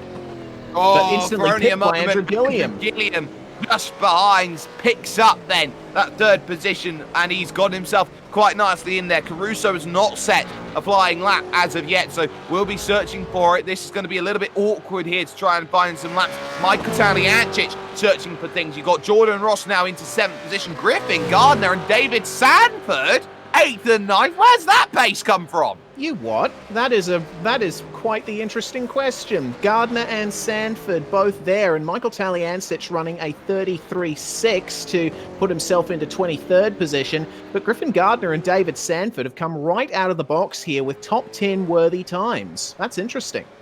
Wow, they really do love their time. So there's Benjamin Smith, the sole ERT machine, 33.7 over the line, goes 27th position behind Kobe Williams, the youngster, trying to get a good run here today. Now here's Damian Johnstone out there looking to try and get a lap in. Of course, it gets a little bit tougher here the longer that it goes in qualifying, because you get this iRacing dynamic track which comes into play. All the rubber of these 41 vehicles running around this circuit, it gets laid onto the circuit. It makes life tougher. It makes life a little bit more difficult. There's a level where it grips up, and of course here, Reese, there's a level where it falls away.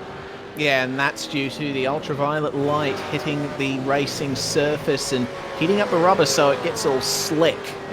You want the track to be a little bit cooler than this for optimum lapping conditions, because in conditions like this, it's really easy to overwhelm the grip of the tyres. Jack Boyd's just gone across the line for 33.6, puts him outside the top 20.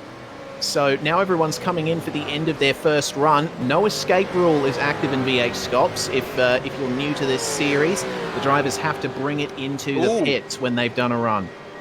Car number 21, return to the pitch. Your qualifying is over. That is Harley Haber, who will have no more laps. He will start from 10th place and no better.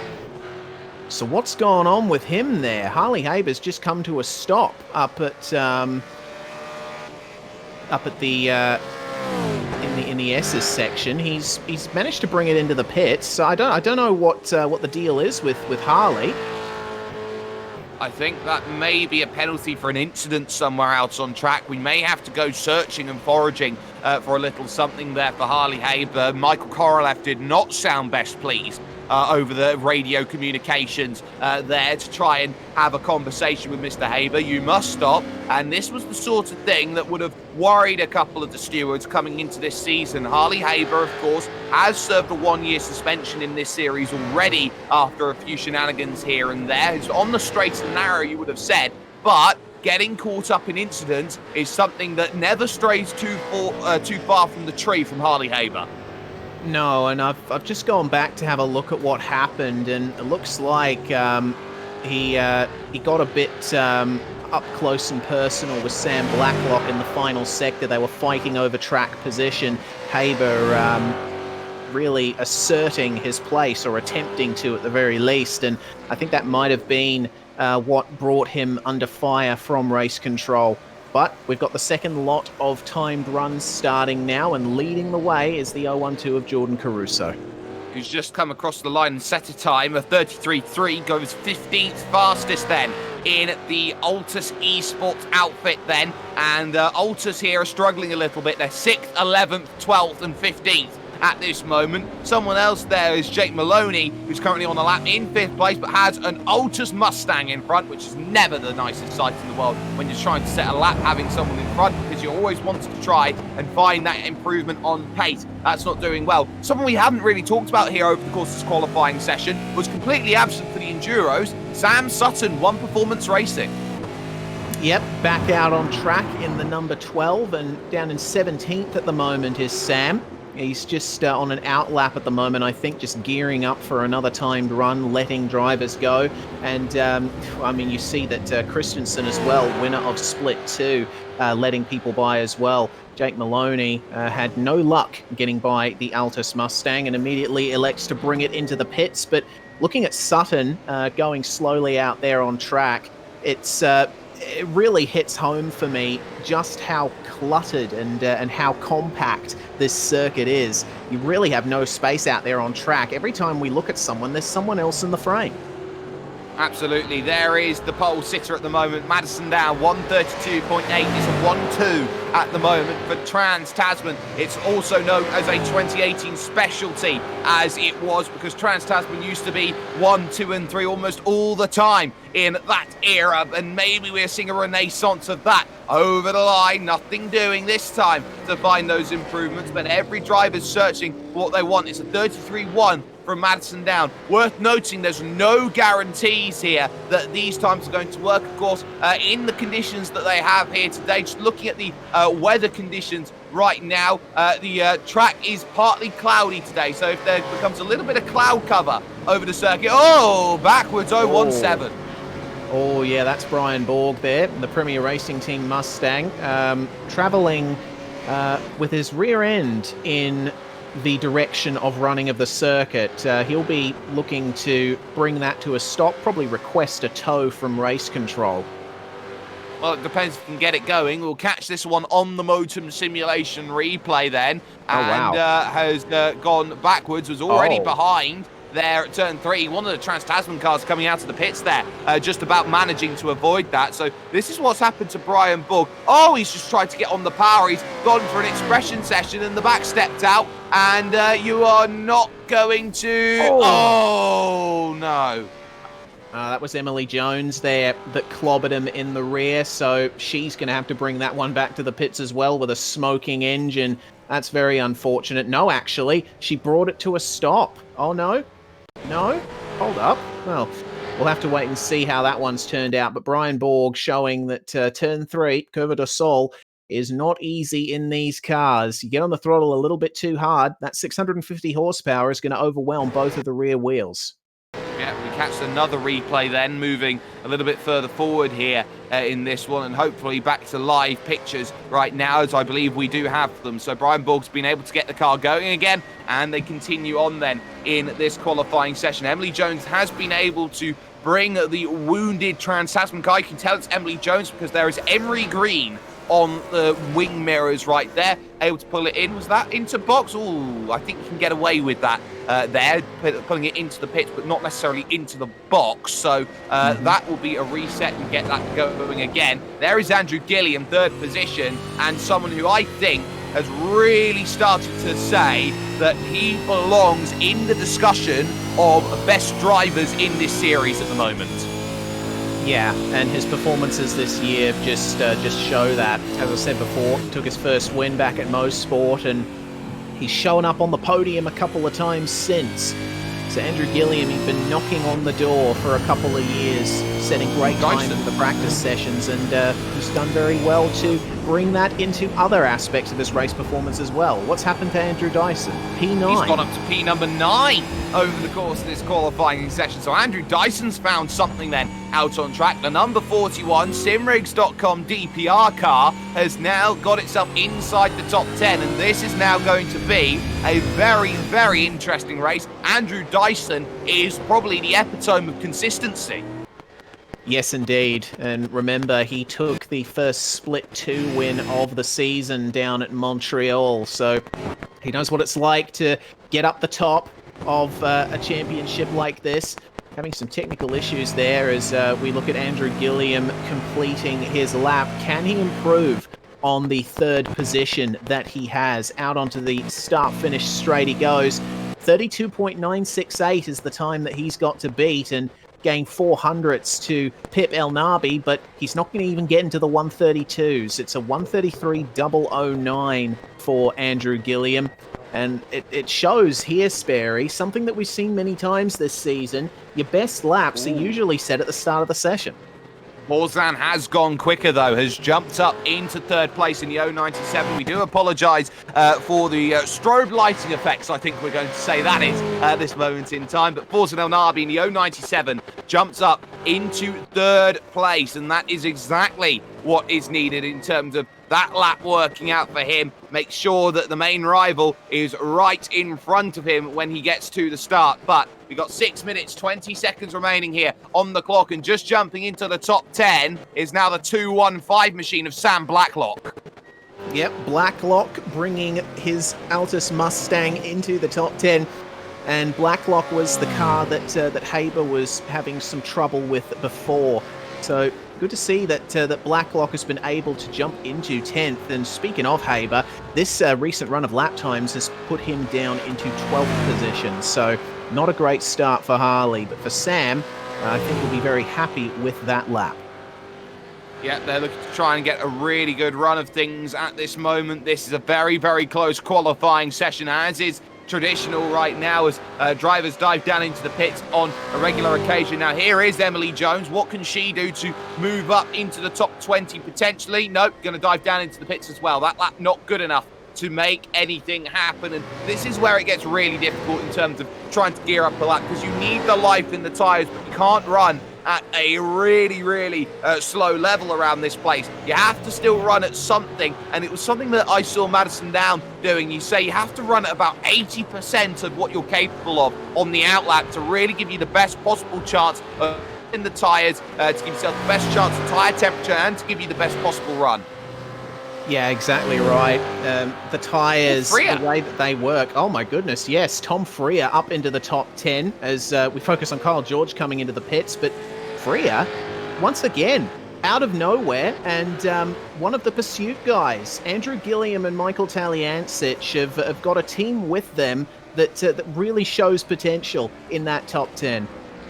Of course, you've got the likes of Griffin Gardner there, Tom Freer having a really good run. Now, Tom Freer is someone who's very interesting in terms of a character. He's someone who's now taking all the pressure that he's unloaded on himself on the start of the season and gone, right, just another race, just try and get the best result possible. And sometimes you need to be a psychologist in terms of trying to pick up those results. There's a reason why when you talk about people like Peter Bonington, for example, at Mercedes Formula One, how they don't just have to be race engineers, really, Reece. They have to be psychologists as well. Yeah, the psychology is the largest part, I think, of motor racing. It's not just about, maneuvering an automobile in a very quick way. It's about fighting against the people around you, thinking, what are they going to do? Do I have what it takes to fight with them? And having someone in the box with you and encouraging you along is always a plus. Glenn Postlethwaite sets a 1 minute 33.5, and that's going to put him into 25th position. Excellent job there. Excellent job from Glenn Postlethwaite. Another big plus is the Swiss flag, but that's a different point entirely. But this, at this stage, is Brady Myers. Maybe a little bit off the pace here today. Would have been expected to be challenging the likes of James Scott up there in 6th place, but is down in 14th, has had a lot of running and a lot of practices. Remember, this has been a very tough week for drivers trying to put together everything, because there has been an iRacing Bathurst 1000 to contend with, which Brady Myers has been right up near the pointy end of. Yes, indeed. Of course, we talked about playing things by ear just before, and unfortunately, the iRacing official Bathurst 1000 taking place on the same day, so a lot of drivers here tonight feeling a little bit fatigued, I think, after driving their way around Mount Panorama. At the very least, they have a little bit more room around Interlagos than up the top of Mount Panorama. Let's see what Andrew Dyson can do, see if he can improve on his 10th place. Well, he's done very well to actually get back into that 10th place, so Andrew Dyson's finding time and needs to in the DPR car at this stage. On the brakes into Desquita de Lago, turn 4, heavy over that inside curve. That will be a little bit concerning there, how aggressive you are being. And of course, today is a very, very long race that they have to deal with. It's 58 laps race, so maybe you can't win this race on qualifying paces, as we see Corey Shepherd in the Premier Racing team looking to try and get a run in the Mr. Antenna-sponsored 718 over the line. That's a 33.398 over the line. That moves up 3 places, goes to 18th place. Every position matters, but maybe we are seeing here that this race might just have to be won on the strategy. It's not a guarantee. El Nabi's gone even quicker still and still can't get by Richard Hampstead. The top 3 are all in the 1 minute 32.8s, which just goes to show how close they are on time. And of course, El Nabi in the Mustang, interestingly, for this one. He usually drives a Commodore. Let's see if the change of car model results in a change of spirits for El Nabi. Andrew Dyson, meanwhile, pulled out of the lap that we saw him on to let a couple of cars by. Brett Loxton looking to improve, though. Yep, in the Zuba Racing car, he's doing well. Sean Kelly jumps up to 9th place then. It seems like everybody wants a 9th position in this one. Jake Maloney has jumped as well, above Andrew Gilliam into 4th place, but Loxton abandons the lap then, and will look to gear up for potentially one more out there on track. We don't have long to go. You've got 45 seconds, but crucially, Reece, when the timer expires, you are allowed to finish the lap you're currently on. Yeah, that's it. In these open qualifying sessions, you do have that extra grace period, but you have to make sure that you cross the line before the clock hits 0. Drivers like Jack Boyd here, they are not going to be able to get another lap in, or maybe only just. Boyd looking to improve on an 18th position, and only 20 seconds left on the clock. He might make it across. He will get through, but I don't know if he's going to elect to do another lap. This might be the best we see from him. Well, coming over the line, 7, 6, 5. The line will come up about here. 4 seconds is over the line now, and that is a 33.3 from Jack Boyd. The timer expires. I think it was the car behind Jack Boyd, which is the last one over. Jordan Caruso jumps to 7th then, late in the session, just as the timer expires. What a time. Jordan Ross then out on a lap. This is where you start getting those last gasp times coming in on the board. There's clearly something in this track which allows you to find a little bit more here and a little bit more there. It does bump down Jordan Ross to 8th, Gardner to 9th, and Sean Kelly outside of the top 10. Nothing Jordan Ross can do in a Synergy Sim Racing car. Has to take over to the lane. Who else is going to try and get some times in? There's Benjamin Smith in the Evolution Racing Team car. He's having a good qualifying right now. He's ahead of Adam Briggs in 16th position, so he's really doing well. There's Damien Johnstone, though, just behind in 27th position. That one also being dived down onto pit lane. There's the Exto Gaming car of Kenneth Latter. Of course, no Corey Preston. He's out for the rest of the season. But there's Job Stewart diving down into the pits. A lot of drivers choosing to dive down in. That's Clint Shane Smith who's taking that plunge into pit lane. And one of the Zuva cars there, that will be Brett Loxton down in on the lane as well. Nobody able to find times apart from Jordan Caruso. What about Philip Worley? This looks like diving down onto the lane as well. Sam Blacklock in 13th. Don't count him out. He could find a little something. Has some toe to go on the straight as well. And this is also down into the lane. There's one driver who's gone to finish a lap, felt that they were quick. Was that Taliantich? No, it was Glenn Postlethwaite who goes to 29th position there in qualifying. No improvements there. 6.8 tenths off there in terms of that one. But that is pretty much everyone across the start-finish line. Well, the grid, well, it comes up to you on screen right now, and the championship leader has pole position. Madison down, 132.818. Only 300ths clear of his teammate Richard Hampstead in second. Remember, they will fight for those places. They fought for it at VIR. Forzen Onami starts this one from third, with Jake Maloney in fourth. 3 Trans-Tasman cars inside the top 4, with Andrew Gilliam in 5th and James Scott in 6th position. Jordan Caruso starts from 7th, with Griffin Gardner in the Burst Esports outfit in 8th position. Nice to see them having a run today, with Synergy Sim Racing's Jordan Ross 9th and Sean Kelly making it 4 Trans-Tasman cars in the top 10.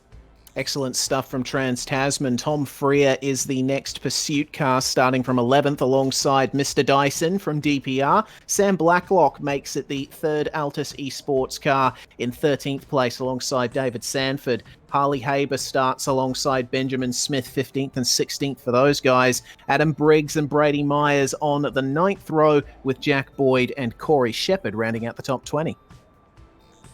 And then to 21st, it's the blackjack position for Brett Loxton, with Job Stewart having 2 little ducks in bingo's terms in at 22nd. Philip Worley and Robin Kirk make it in allsimrigs.com DPR, row number 12. Sam Sutton for One Performance Racing starts 25th, with Emily Jones in 26th position. Damien Johnstone has the driver who is 10th position in the championship behind, or next to him, in Kurt Stenberg, Glenn Postlethwaite, and then the driver who is 7th, or tied 6th, in the championship, Thomas Hinds, there going from 30th. Jared Filsell's teammate from the Enduros, Kyle George, is going to start from 31st position. Geordie Sinney in 32nd. Reese Keane and Kenneth Latter, DPR and Exto Gaming, on the 17th row of the grid, with Michael Taliancic, the manager of Pursuit Sim Racing, starting from 35th alongside Neil Pearson. Kobe Williams and Brian Borg share the 19th row, with Ben Christensen, winner of Split 2, starting from 39th, alongside David Mulqueen, rounding out the top 40. The final car on the grid tonight, Clint Smith in the number 4, starting 41st.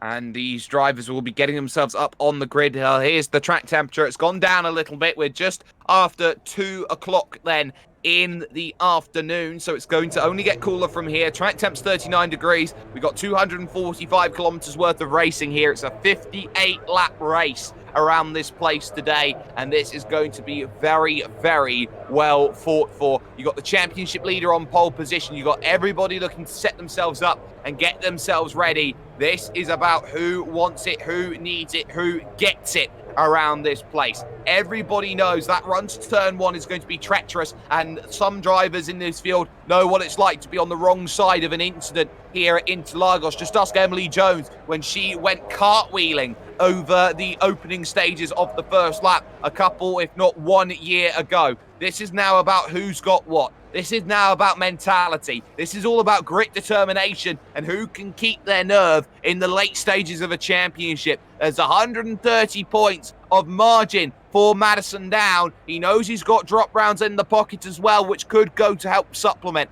But drop rounds are drop rounds. This is all about getting the best result that you possibly can. You will see those drivers who are starting maybe around P20, P25, they'll have a downhill start. Someone like Madison Down and Richard Hampstead, they'll have an uphill start for this one. It's going to be a tough start here to get it going, and here is said start as they get themselves underway and all look to funnel for position. Looks like Madison Down did okay. Hampstead didn't though. There's Jake Maloney. There's Forza Elnabi. Maloney with a start and a half. Whoa. And look at the swarm of these TTR cars. Gilliam forced to the outside, and that's going to allow, I think that's James Scott going through up into fourth position. They all negotiate it through cleanly, but what a start from the Altus car there in fourth position. Some side-by-sides with the best esports car there. Griffin Gardner looks to try and have a good run, and now third place being defended by Forza Elnabi. This is a really manic start. They go to the skid and and bang! There goes, I believe that is Sam Blacklock across the circuit. Whoa, that is huge. Big incident further back in the pack. Tom Freer and Sean Kelly got poor starts off the grid, and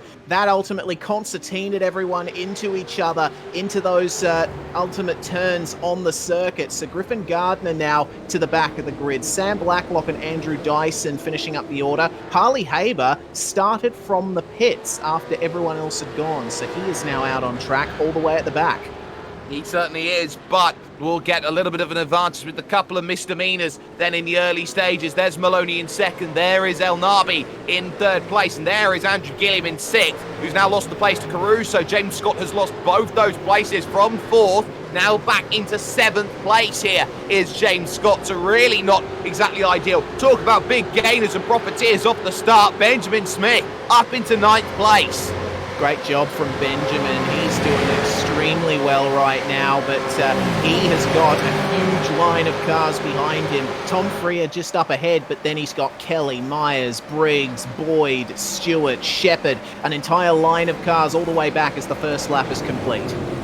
Yeah, one lap of the 58. There will be many more on the horizon. Look how much these trains start to go to side by side on the back of this train there as we see them all funnel on through towards turn 2, towards turn 3, and now turn 4 will be on the horizon in the not too distant future as everybody starts to try and work out and settle into a rhythm here into this race. All nice and calm, no moves then into turn number 4. There's a bit of side-by-side in the background there with, I believe that's one of the Zuva cars wants to go through. We'll catch a Motum Simulation replay though here, ladies and gentlemen. This is what happened on the start. So it was a great start by Jake Maloney. He got by everyone there that was needed. Hampstead was pushed out wide, but ultimately here, watch what happens to Sam Blacklock. He tries to get through. Griffin Gardner is ending up side by side with Jordan Ross. There's the Simrigs.com DPR car of Andrew Dyson in that as well. They funnel on through towards turn 4. Is this a case of just trying to pick your lane and not having the overlap? So there's Dyson. He keeps the nose in, keeps the nose in, keeps the nose in. And ultimately, that was a little clumsy. Keeps the nose in. 4 dumped to the outside.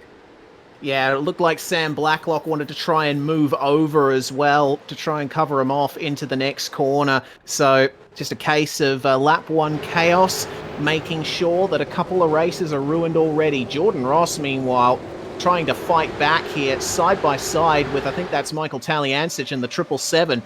But up the front, Jake Maloney holding on to second. Forza Elnabi and Richard Hampstead behind, though. They are pressuring.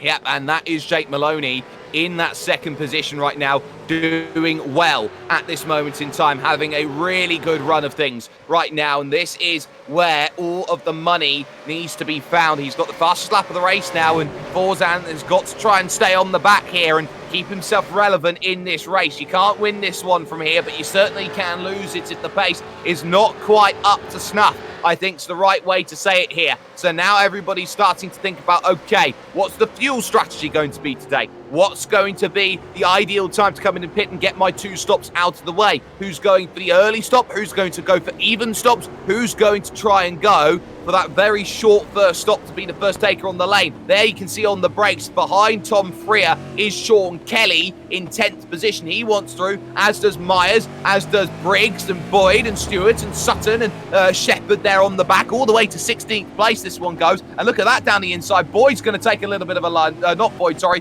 Yes, it is Boyd actually making the lunge and trying to gain the place back again. Yeah, well, Adam Briggs covered him off nicely into Mergulo. I'd have to say, though, Benjamin Smith, who was fighting in this pack, he's managed to get by Tom Freer and is starting to gap him already. So now Freer is serving as a bit of a cork in a bottle here, keeping everyone behind. Kelly and Myers fighting hard then, coming into the first couple of turns. This might be a move. We'll see what happens. Myers in the draft doesn't have a look. At this point, the drivers are just looking to get into the rhythm, as you said, Sperry. They don't want to be going for those banzai overtaking moves right now. Nope, not right now, especially when they know that if they get it wrong, they're going to be dropping a lot of positions out here on circuit. So they have to be cautious. They have to be careful about the way that they operate here in terms of this one. And there's a look down the inside then. Talking about that, Brady Myers is having none of it. He's through. And look at this on the exit then. A little bit of contact as Adam Briggs tries to follow on through. And now Boyd's going to want to get in. Are we 3 wide here to Ferradura? This is going to be brave. Has to back out of it slightly, but Kelly loses out then in terms of this one to Adam Briggs. Oh, he's outside like engine. Engine goes for Sean Kelly. And that was on the downshift coming into Ferradura. It's down into third gear. You're braking from fifth, so the revs go really high in the braking zone. And I think that is what popped Sean Kelly's engine only a few laps in. That's a big shame for Sean after starting in the top 10. Now, will this be a safety car here on lap 4 for the blown engine of Sean Kelly? We caught it live as the request for the tow is granted, but here is this at this stage. Are we going to try and get ourselves going through? The 012 will want to try and get aggressive here. Jordan Caruso on the back of Richard Hampstead, who's really dropped back then off of the front of this at this stage. So here they go. Little look. Not quite there just yet. Not quite, but Richard Hampstead, you can tell, is really falling under pressure now on this 5th lap of the race. Andrew Gilliam has been monstering the back of Jordan Caruso ever since the start as well. Oh, the safety car is out, and it looks like that was a move just completed there for Brett Loxton. And that's crucial as well, gaining that place when the safety car came out. Oh, but no, I think he's going to give that one back then because he wasn't too sure about where they were. So the safety car is out then on lap 5 out of 58. And look at this then, a couple drivers came down in. That was a penalty for Kobe Williams. Michael Taliancic, not as such. Yeah, so Michael Taliancic has gotten a potentially really good run here. He's able to pass the safety car and get himself back onto the lap. As Jordan Ross exit the pits, we see Neil Pearson jump in as well. Our race leader, Madison Down, is currently making his way into Mergulo in the last sector, so we can definitely expect these guys to jump on into the pits. Well, this is going to be interesting here. It's a free stop, essentially, that they've got at this stage, and this was something that wasn't exploited over at Mount Panorama Bathurst by the majority of the field. This is what Madison is doing. He's pushing hard over the course of this stint to make sure that he's going to get himself that free room, that range to stay in front of the stop. Oh. No, he's out. So we're not going to be seeing that. I think pit lane is effectively closed as they chase up. And if they want to make that call, I think those drivers who were in the pits were in before the safety car was called. So that will be something worth keeping in mind. Actually, one taker coming in. It's Sam Sutton who's decided, the only one performance car in the field today. He is the only taker deciding, I want 5 extra laps, as in fact here come more from the back half.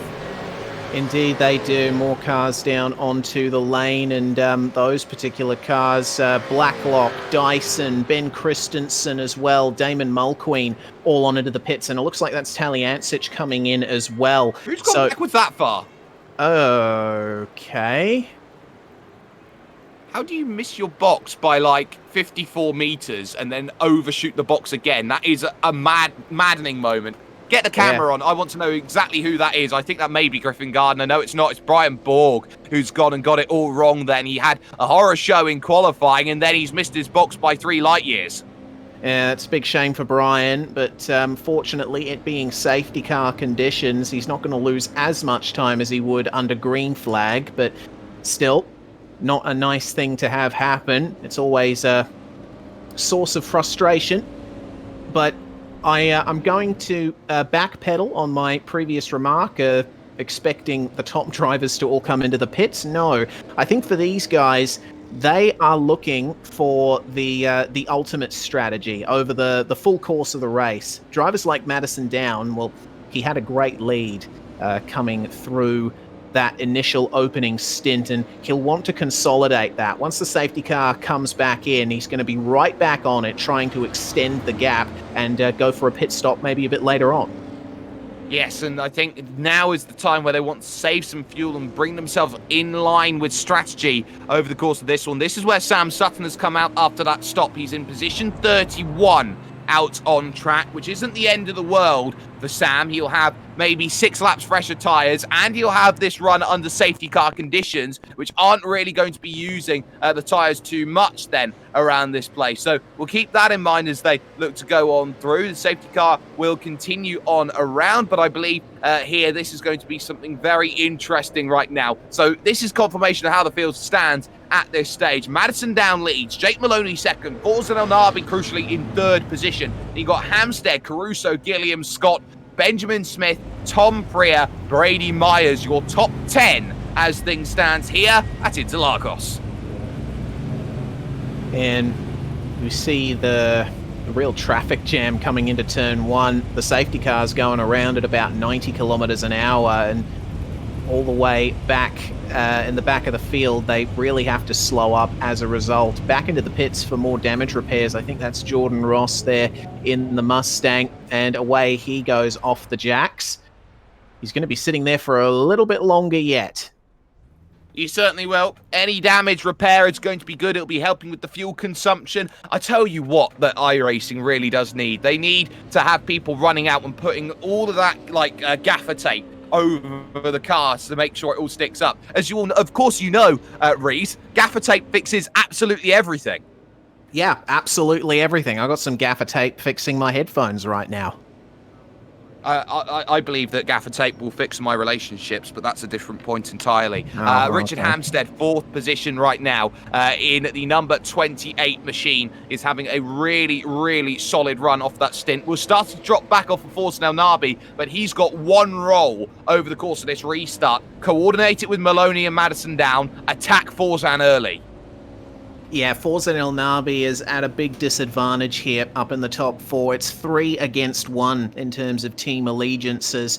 But we know that Elnabi can carry the torch for United. He has in a few rounds previous. I don't expect any different this time around. But I think Elnabi would probably have a bit of a tougher time if Hamstead was ahead of him, because we know Richard Hamstead, one of the staunchest defenders in this community. So I think for Elnabi, really, it's all about timing the start and making sure that he stays with Down and Maloney. And looks like we are going to get a start because in comes the safety car.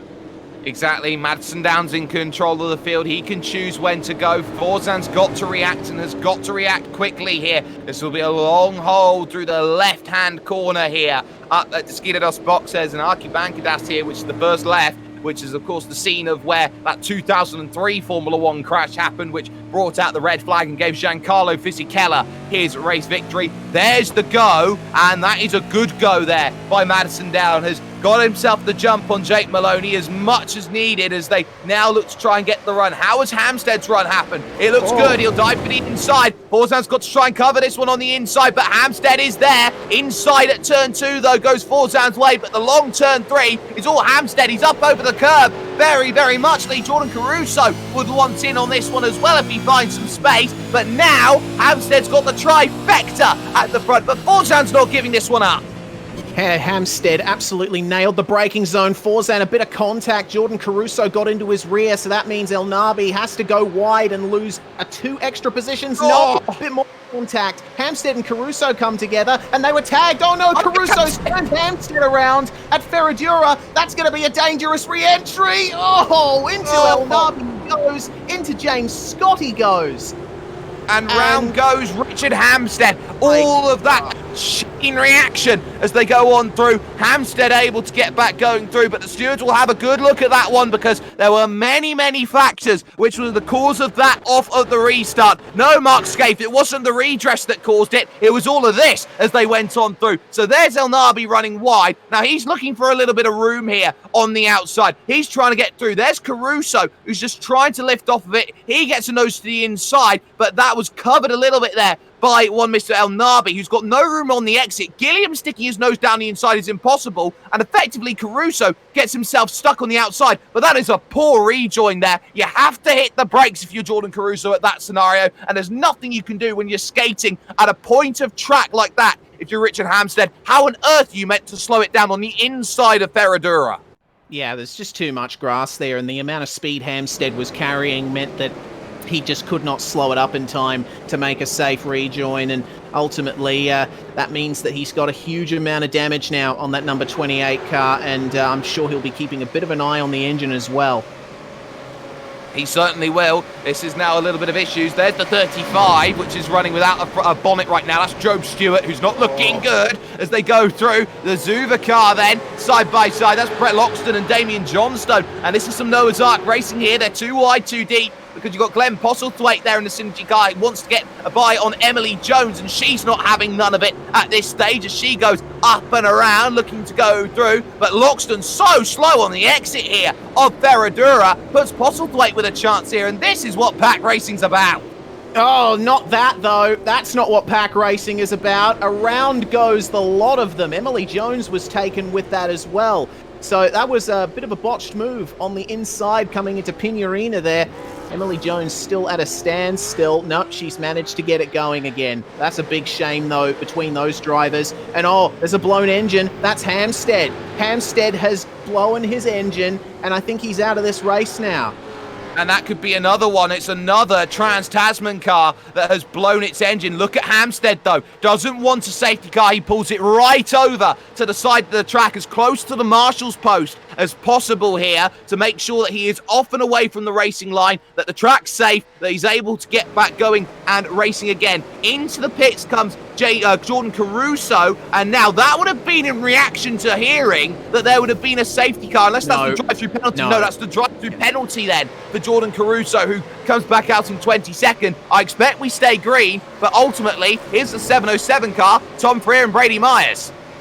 Yep, 6th and 7th between these guys, and Myers holding on well in 7th place. It's been a good run for him, taking advantage of others' misfortunes after starting from 18th. Tom Freer as well made up a few places, started 11th, now in 8th position. He's got Jack Boyne behind him, who is missing a rear wing, which is not going to help his balance in the corners, but I'm sure that he'll be able to find a way to drive around that. They got Adam Briggs with them as well, the battle for the last few positions in the top 10. Up the front, though, those two Trans-Tasman cars are holding station really nicely. Madison Down and Jake Maloney flying in formation, with Andrew Gilliam up there in 3rd place, and El Nabi not able to make any response at the moment. That looks like a battered 088 that we've got on screen right now here, under pressure. This is James Scott, and he's got Kurt Stenberg. Stenny will want to go and try and make this move as quickly as he possibly can here. Up the hill, you can see down in a straight line here is James Scott. He's trying to nurse that car to the pit so he can get the stop. So who's doing what, who's got what? And I think here that's someone diving down onto the lane potentially then. In the early goings, but I think we're okay for the moment. Another position goes on the straight. There goes the 910 of Kyle George. What a start Kyle George has had. He's already up into 14th place. Yeah, it's been a great run from Kyle George in the 910 after starting just outside the top 30. One of the few cars left in this field without any marks on him. He is the biggest mover. There's another position lost for James Scott. That is going to be Corey Shepherd making his way through on the inside line in turn 4. So James Scott has got a very difficult job ahead of him now, especially with Thomas Hens now behind him and making the move. I don't know. I don't know how long James Scott would have to sit in the pits to get that car fully repaired, but he's obviously elected that it's not worth it. He's defending from Hinz, though, around the outside, and got the inside for Pinorino once again. Ooh. Just keeping the position. Well, for the moment, but now Thomas Hinz has got to battle with his best friend in the world, Harley Haber, around the outside as he goes on through, and I hope you can get my sarcasm with that, but ultimately the 52 holds on. Ultimately, only just, but I think with Haber's aggression, it's only a matter of time before he lines it up into turn one and taking the wider entry into Jun Sao, tries to get on the throttle nice and easy. He's in the draft, and James Scott's lack of straight line speed showing once again. Hinz and Haber going to have to go to his right. And coming into the first corner, Hinz goes defensive on Haber. You could see that Harley was trying to get up the inside, but Hinz made him go the long way around. And can Haber actually hold on for that? Hinz with a bit of a slide on the inside, but Haber has the advantage into turn two and just covers him off coming into Curva do Sol. Brilliantly done, then Harley Haber picks up a position. Time to go chasing at this stage as now everyone starts to funnel through. Here's a look down the inside then. Tom Freer is going to lose out then to Adam Briggs in the number 72 DPR car. So just like that, Adam Briggs into 8th position. Talk about people who have gained. Benjamin Smith is now in 5th place. And this is his first ever solo V8SCOPS race as well. So Benjamin Smith having a brilliant time out there at the moment. Started in 16th and now up into the top 5. Another big mover in this field. And also, you got to keep focused on who's in 3rd place right now because it's Andrew Gilliam. Oh, car around, it's Kobe Williams. Yeah, Kobe down there at, that's Pinorino. Going to have to give some room to the Zuva car and try and defend that position. Looked like it might have just been a spin there for Kobe. Bit of a rookie there in V8SCOPS, and Adam Briggs's next target is Jack Boyd, the wingless Jack Boyd. And see a slight difference in straight line speed between the two of them, but Briggsy not far up enough in the draft to go for it at turn one. There's no way you can go that far back, unless, of course, you Richard Hampstead on the restart. That's what he did to Forzan El Nabi.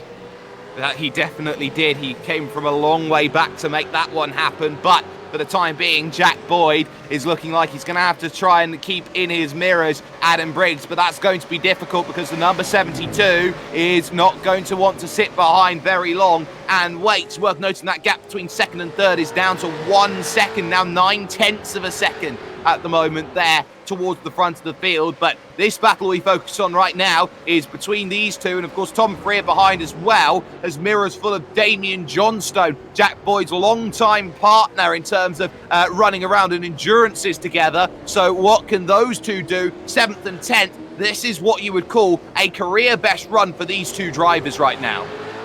Yeah, for sure. They're doing really well, especially considering that this is a solo race as well. Johnstone. Oh, yep, up the inside there of Tom Freer at the hairpin, and through he goes. That was a nice, clean move. Jack Boyd is doing very well to keep Adam Briggs behind him, though. They just come through Jun Sao there. And oh no, that's an issue there for Jordan Caruso, having to go wide through Mergulo, the number 71 car, up the inside.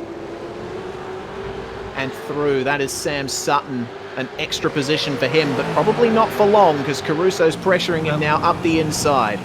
That's actually not Sam Sutton. He was just behind. That was David Sanford. They were trying to get through. So Sanford there on the outside in a bit of trouble here. He's going to get the run here. Who's going to be latest on the brakes? Answer to that one then is both of them as they go in towards turn number 1. Sanford trying to hold the outside. He's going to run wide. The Burst Esports car, Griffin Gardner wants in on this one too. But Sutton now gets by as well on Sanford, and now Sanford's going to look at Griffin Gardner and go, yeah, that's Burst Esport colours, I can't argue with that. Through that one goes, there goes the Holden, and now every position is looking like it's mastery. Here's a little flash of the lights from the 72, down the inside, trying there at Ferradura. Don't often see that one happen, can't quite get it done. Yeah, and Jack Boyd stays ahead for a couple more corners at least, but that's bringing Damien Johnston and Tom Freer back into this fight. It's a 4-car chain now between all of these drivers. And Briggs, oh, whoa, have a look at Johnstone. He almost went for the move there on Adam Briggs, but not quite enough space to get it done. Nope, not enough space, but ultimately it was close as they go on through. Now, I want to have a little look up at the front of the field to the first, second, third, and fourth. They're all split by 2 seconds at the moment as they come towards the stripe. There is Jake Maloney in second, and not a million miles away is Andrew Gilliam and Forza El Nabi. Now, this is where you need a friends, you need alliances. Andrew Gilliam, of course, is third in the championship. Forza El Nabi, of course, is second in the championship, but both would love to get by Maloney and Madison down. There's a look into turn 1. Adam Briggs finally dispatches of Jack Boyd and picks up the place, but the key is Damian Johnstone, of course, who was through on Tom Freire, is now on the back, and I'm sure the 2 teammates will understand Boyd's a little bit damaged. Johnstone's got the better shot of getting a good result here in this one, but look at Jack Boyd try and come back. Yeah, very late on the brakes, almost giving Adam Briggs a tap into the braking zone, but just keeps it behind. Good stuff from those guys. Adam Briggs now has the clear track ahead of him, and he should be hoping that he won't be harassed by Boyd much any longer through this section of the circuit. We'll see how Adam Briggs goes. It's looking good from Adam Briggs, getting nice and all gathered up on the brakes into the next right, which leads to the Pinarino here through the long left-hander, down and up the hill again as they start to attack and start to work on, okay, how do we get the next place? There is the very patient Damian Johnstone behind, and this is Kurt Stenberg here fighting for 11th place. Philip Worley has got to really play a defensive game here in the 233 Simrigs.com DPR car. There's Job Stewart behind with no bonnet on the front of that, engine exposed for cooling reasons. I'm sure he will like to try and deceive and bluff in terms of that one, but for the time being here, Stenny wants to get into 11th. There's your leaders coming through, 1, 2, 3, and 4. This is not what Trans-Tasman want, because if Gilliam and El Nabi can get on the back, they're in fuel save city, baby. Yeah, they certainly are, and that will give them a massive advantage when it comes to pit stop time. Remember, these guys in the top 4 have not come into the lane yet. The majority of the field has yet to come in on the lane, but El Nabi and Gilliam fighting with each other a bit more than they would be with Down and Maloney, pressuring each other really well for the last podium position. And El Nabi looking very hungry on the exit of Descida del Lago and into Ferradura, giving Gilliam perhaps a little bit of a tap every so often. Is it going to be a move up the inside? Yes, it is. Through over the curb. Gilliam has got the outside line, though, and he gets the position right back at Pinarino once again. So El Nabi just showing Gilliam at the moment, look, I have what it takes to pass you, so you'd better speed up so we can catch up to the leaders here. But at the same time, they have just dropped 0.4 of a second because of that move down the inside. This is why you have to be clear-cut when you are overtaking. If you can't get it sorted, you're only going to hold yourself up. And Benjamin Smith here, look at him. He's only 2.8 seconds off the back of this group. So he's not a million miles away. He can make himself a presence here in this race in the 5th position, the 151. So do not count this race out. This is not the end of the road, so to speak, right now, where it's top 4 and nobody else. There is Sam Sutton, who, remember, was a pitter in on the lane. He's now up to 19th place and fighting Griffin Gardner. Yeah, and that's for the last couple of positions in the top 20, and Sutton was ahead of Gardner last time they crossed the line, so there's been a bit of a trade between these two, and it looks like there might be another, because Griffin up the inside into turn 1, a bit later on the brakes than Sutton. He is ahead at the turn-in point. It looks like Sutton just has to yield to him there. Bit of a slide from Griffin Gardner coming into turn 1, but move done nice and clean. And just in front, there's Kenneth Latta in the Soul Exto Gaming Motorsports car, who wants to get through on the 012 again of Jordan Caruso, who's found a way through. But Caruso, of course, you had to serve a drive-through penalty, will want to be trying to run the gauntlet here today. 1 position here, 1 position there. That will be key. Now, here's Kobe Williams after the spin earlier on. He's got Reese Keane in the DPR car just behind, who will want to get through, and the train as well, because side by side, there goes the 41. I think that's Robin Kirk and Ben Christensen. Sorry, no, that's Andrew Dyson and Ben Christensen going at it at the moment. And that is Christensen, the Super Split 2 winner, defending well. Yeah, very well. But Dyson trying to creep around the outside here, get the inside for the left-hander. He looks like he's done it, but can Christensen hold on, get on the throttle a bit earlier? No, bit of contact on the exit, and Dyson just shoulders him out of the way. But through goes Christensen again, attempted to, but spinner. Both of them around. That was a bit of a botched move there from Christensen. Dyson was out wide, but there was only one place he was going for. That was the apex. Kenny with the slide off of the exit there. It was almost the case of running into all sorts of trouble. You always struggled to put the power down as much as possible. That was late in the gears, but ultimately, nope, not going to be able to find a move, I don't think, here in towards turn one, unless Gardner's brave. Gardner's not brave enough, though. He's not going to find exactly what is needed right there at that point in time. Andrew Gilliam, though, he has brought the gap back down again to 9/10 of a second. So all that battling, he has reached back up then to exactly where's needed. There's the car in the lane. That's Reese Key. Yeah, and it looks like that's a regular service pit stop. The pit window is now properly open, so anyone who comes in from this point forward will be able to get home nicely with one extra stop to the end. Sutton might be a bit of a question mark because he pitted really early under the safety car, but he should be okay, only just. So now, the thoughts of the leaders are going to turn to when they make their first pit stop. Madison Down has the luxury of being able to choose, but we saw that the undercut was a potential spanner in the works in Split 2. We'll see what it's like here on a hotter track. We certainly will. Madison Down then, going through lap 18 of 58. They're heading towards that 1/3 race distance in the next lap and a little bit or so. So now you start looking here. Madison Down in control, has led every lap of this race so far. Maloney in second. There is Gilliam in third place, chasing down the hill, trying to stay within a range of the leaders right now, and these four will be hoping that they have what it takes, not just here for this series, but of course there are questions on who's getting signed who to the Repco Supercar Series. Thomas Hinds with contact, and there are a lot of smoke coming out of Job Stewart's car, able to hold it up together. He locked the brakes up so much I thought his engine popped. Yeah, that can be a bit misleading from time to time. A little bit of a panic moment. Oh no, someone's blown an engine. No, they've just gone close to blowing a tyre. That was a good move there from Job Stewart, now ahead of Hinds down there in the lower reaches of the top 20. In terms of the fight between Jack Boyd and Damian Johnstone, well, they're starting to close up a little bit as well. A bit further up ahead of these guys, coming into the hairpin section now. Jack Boyd has done really well to maintain pace despite the damage that he's carrying. Here comes Hinsey down the inside, and he can't quite get there in the HJ Ratu car then. So what can he do to try and chase this one down? So you start looking again here for Thomas Hinds in 16th place. He wants to get past Job Stewart in the Positive Sim Racing outfit, and ultimately he is trying to get there, and he is not there at this moment. He wants that place, he wants that top 15. This is what Thomas Hinds has done all season long. Top 15 finishes that gets him points to be tied with Harley Haber. At this stage, his main rival, who he's tied with points on, he's a couple positions down the road. He'd like to chase that down.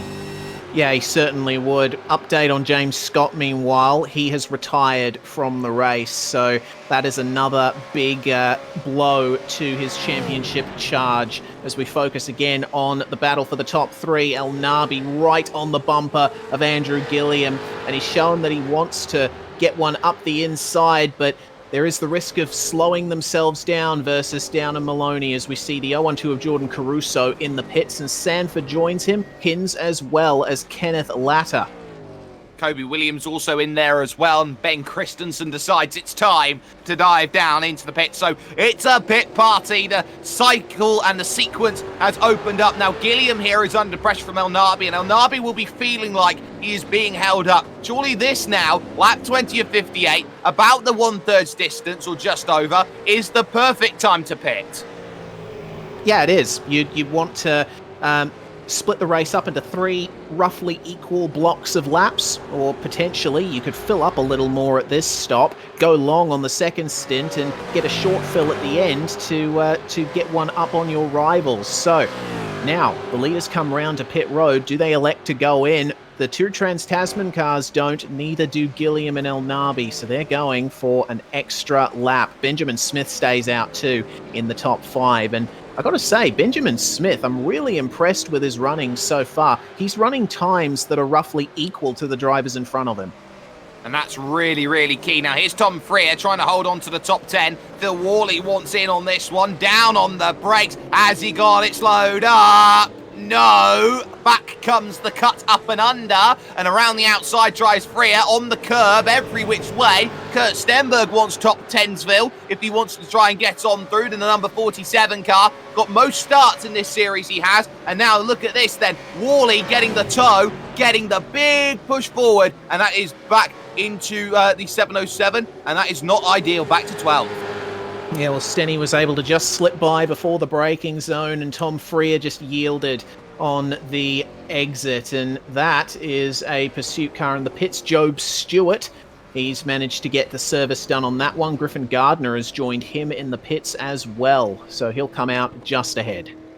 Yeah, just ahead and just exactly where they need to at this moment in time as we keep focus on this battle pack here in 10th, 11th and 12th position. Philip Worley putting 2 DPR cars now inside the top 10. Kurt Stenberg wants to make it 3 Trans-Tasman cars, though, inside the top 10. And, well, Tom Freer, who was trying to hold on to 2 pursuit cars in the top 10 now, just cannot at this stage. Going on through into the left-handers and up the hill once again. Any takers for any takers? Oh, yes, Jake Maloney here dropping down the timing stand. So I would assume that, yes, he's down in on the lane. He's the first to dive.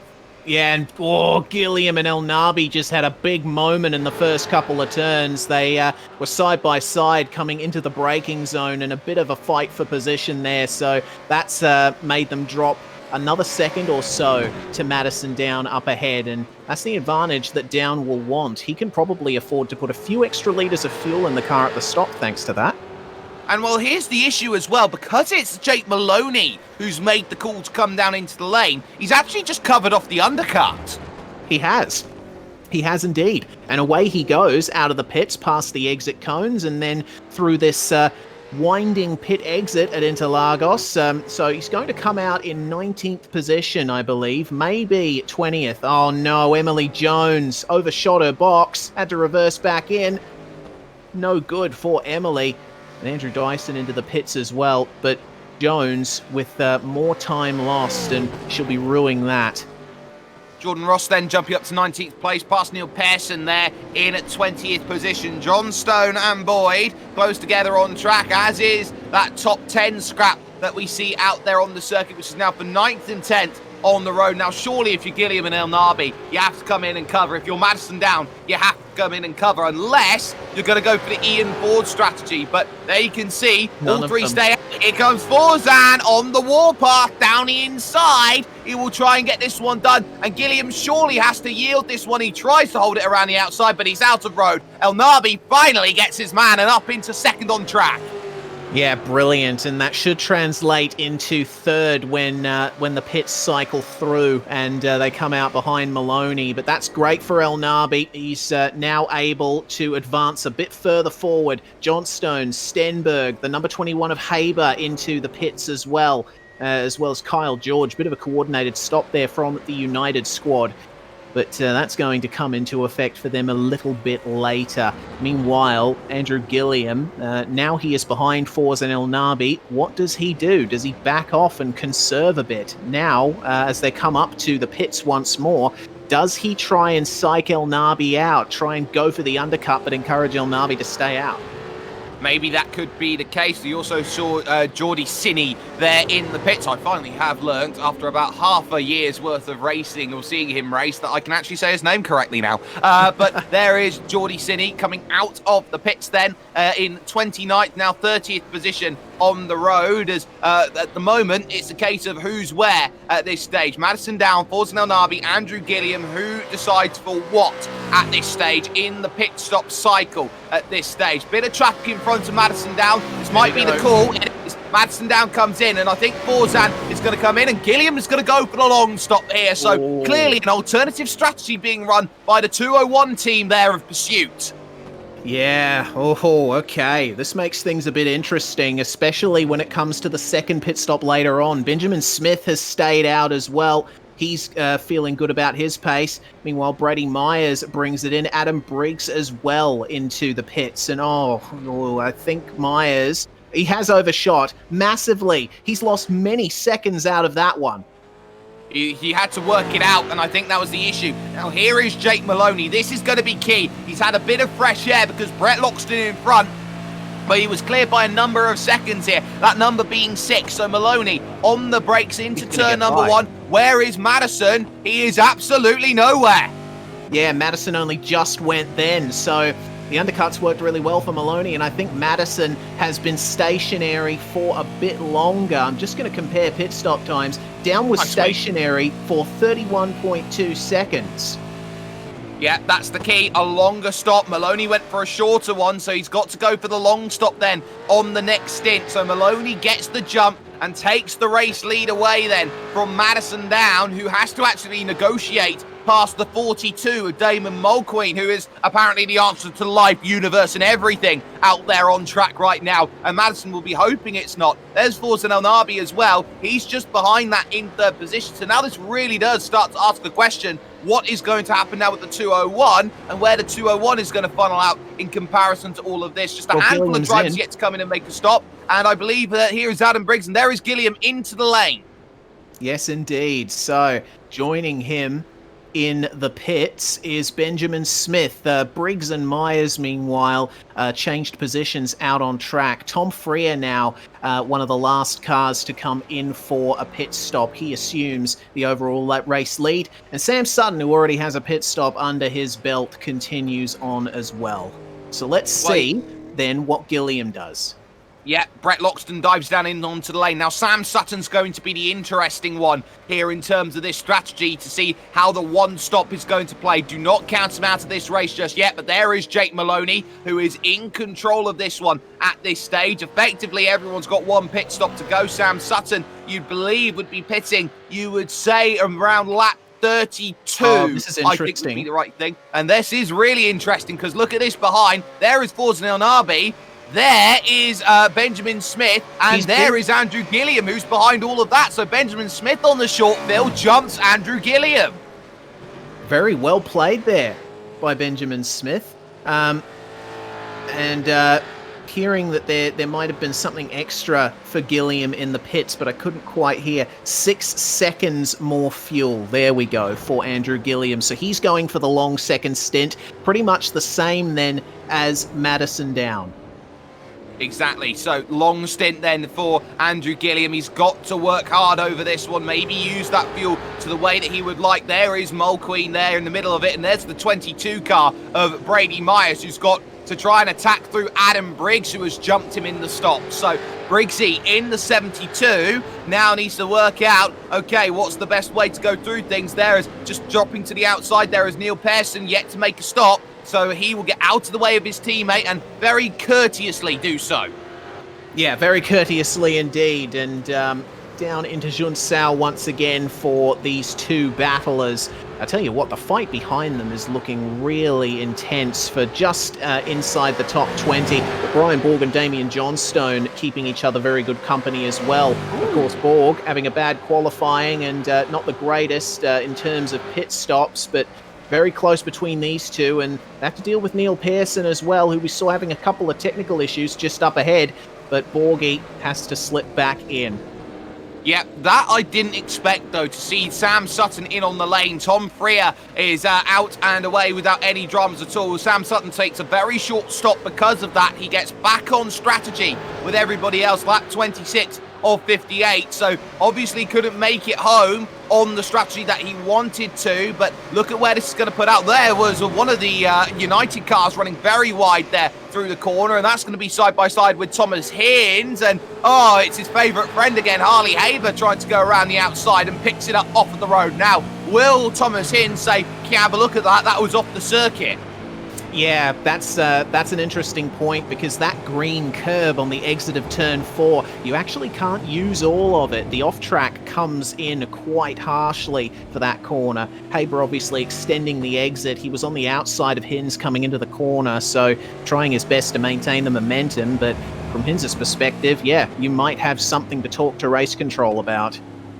Absolutely, and look at the train, and look how much it's starting to bottleneck up here in the mid-pack right now. Everybody wants a place, but at the moment, it seems overtakes are a little bit in demand at this stage. They go on through. Now, look a little bit further behind. This is from Forza Elnabi's perspective, because there is Benjamin Smith, who is not wanting to get away. In fact, he's just set the fastest lap of the race on a 1:33.227. If there are any doubts about how quick Benjamin Smith can be, well, he's just put them to bed right now.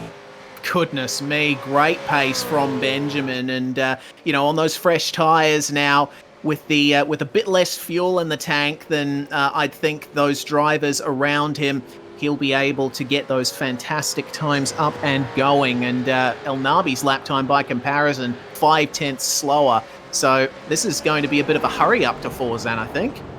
Absolutely, especially with Forzan being just 1 or 2 seconds right now behind his main contender, Madison Down. There is Sam Sutton having mirrors full of Simrigs.com DPR. If there's any seat you need to get, it seems like at the moment Sam Sutton knows where he needs to go. Robin Kirk here with Philip Worley. And oh, captain, my captain, am I going to have myself a little bit of a moment? The answer is we're going to keep on battling, because we're Simrigs.com DPR. We don't have team orders here.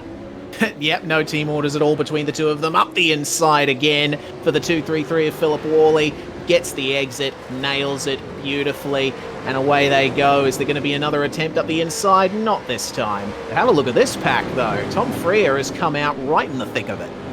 Oh, right in the thick of it indeed. And look at the car that's just behind Tom Freer at the moment. That is, of course, the bonnetless car of his teammate there, Job Stewart, which is going to be a little bit awkward, especially with who's behind as well. That is Kyle George. They're fighting just outside of the top 20 for these positions, and they can't afford to be too frugal with how long they take, because that stop's going to be key. Now, there is the Mr. Antenna Premier Racing Team car, then, of Corey Shepherd in 6th place. Jordan Ross wants to get through in a 7th position right now and try and find a way on through, but ultimately, at the moment, it's a waiting game.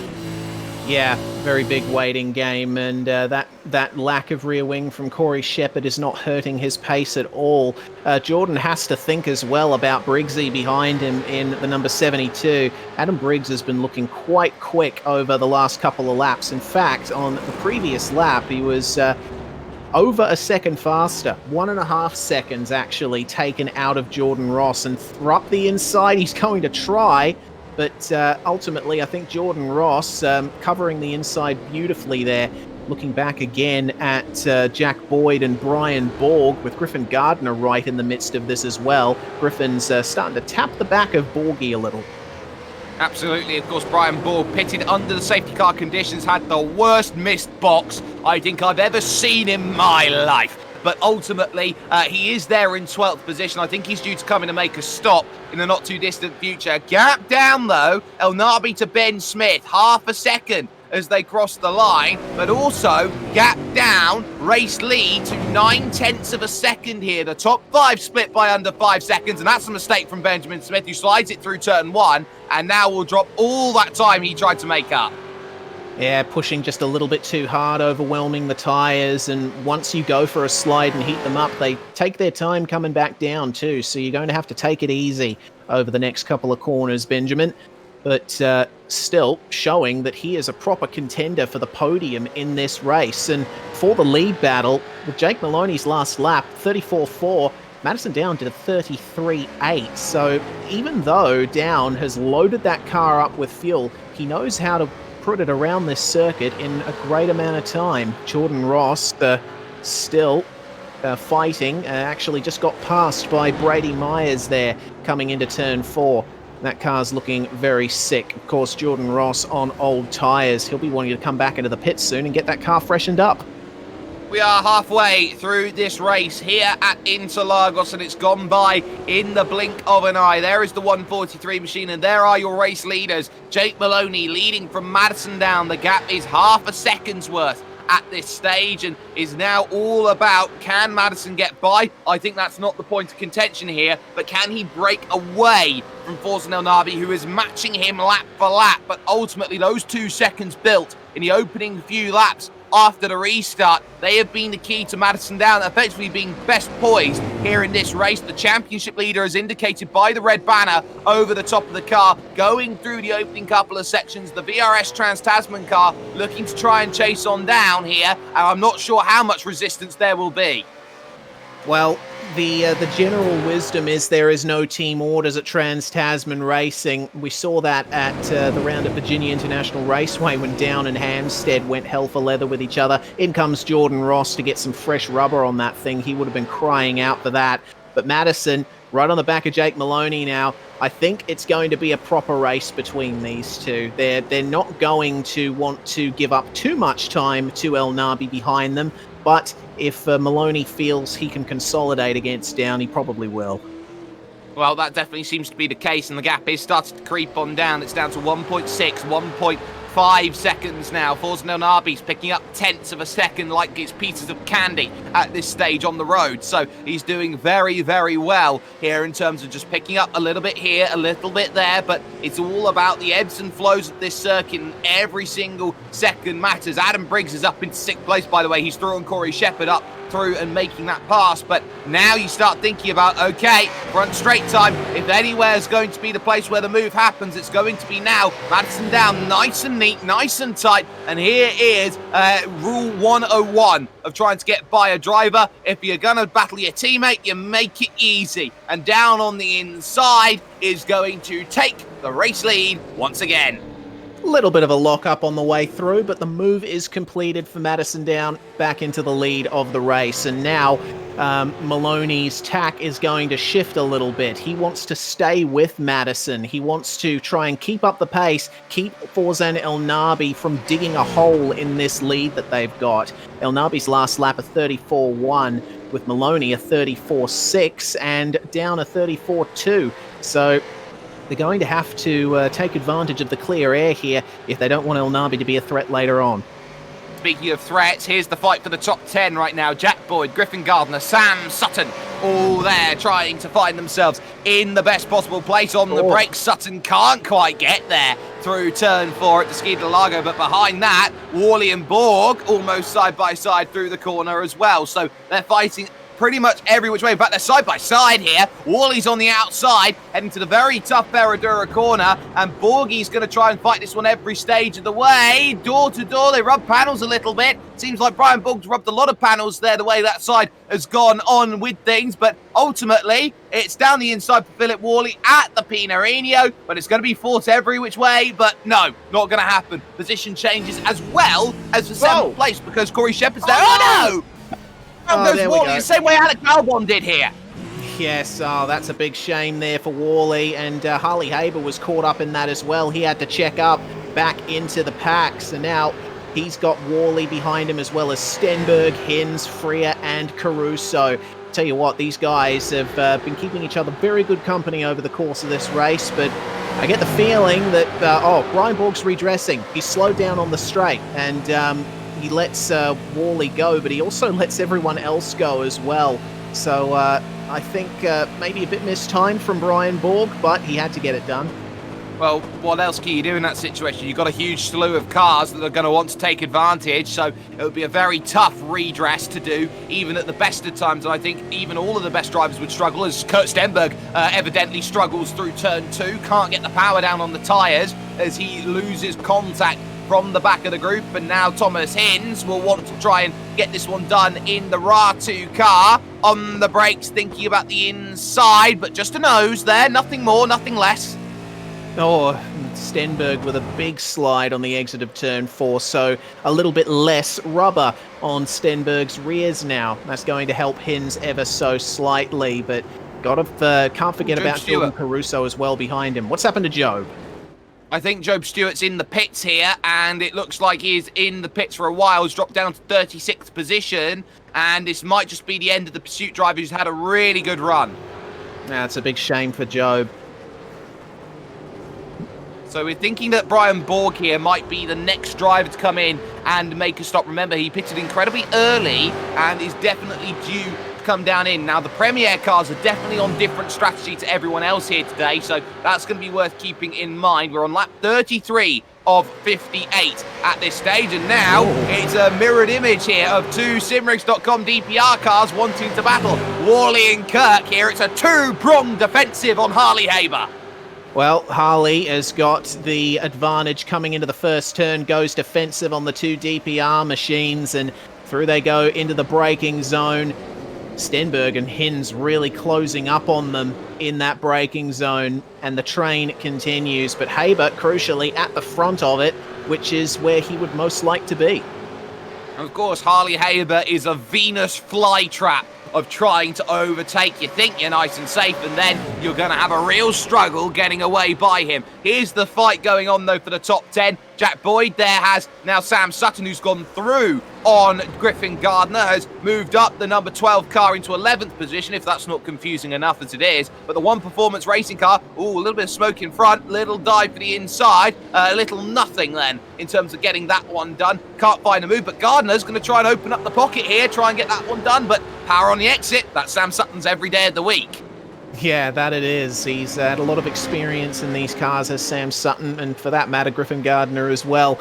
But none of that experience helping them versus Jack Boyd right now. He's done an incredible job, has Jack, despite the damage, to keep his car in a competitive position. Corey Shepherd as well, I have to shout out for keeping that car in the top 10 without a rear wing. Let's see what happens down at turn 1, though. Sam Sutton is going to pull out here on Jack Boyd, potentially. A little bit of contact with the pit entry wall. But on the inside, the outbraking maneuver is on, and is Jack Boyd going to yield? No, he is not. He knows that he has the position there on the inside for turn 2, but now Sutton with the advantage coming through Curva de Sol, and I think Griffin Gardner is going to jump right in on this too. Three-wide battle. They're also going at it as well for the race lead as well, but that one's a little bit closer. Here comes the look then. Griffin Gardner's trying to push away through here with one Mr. Sam Sutton, and he's got it almost. Just has to delegate himself to the outside, try and pick a run off for the exit here. Is Boyd, and force him out of road, why don't we then? That was a little bit dangerous, but he kept the foot in and gets the inside for Ferradura. Oh, what a move. Jack Boyd on Sam Sutton. He's got that one done fantastically. He's going to try and fight for the outside again, but Gardner wants in on the action as well. He's only a passenger and a bystander for this one. Jack Boyd holds. How good is that defensive driving from Jack Boyd? He put the car exactly where he needed to at every single corner. Sutton doesn't really have a response for him at the moment. Yeah, aside from a little bit of a tap in the rear on the exit of the hairpin. But that battle is going to continue on. Looking a bit further back, meanwhile, Jordan Caruso and Kurt Stenberg for 16th and 17th. They're coming up on the DPR machine of, I believe that's Robin Kirk and Philip Worley up ahead.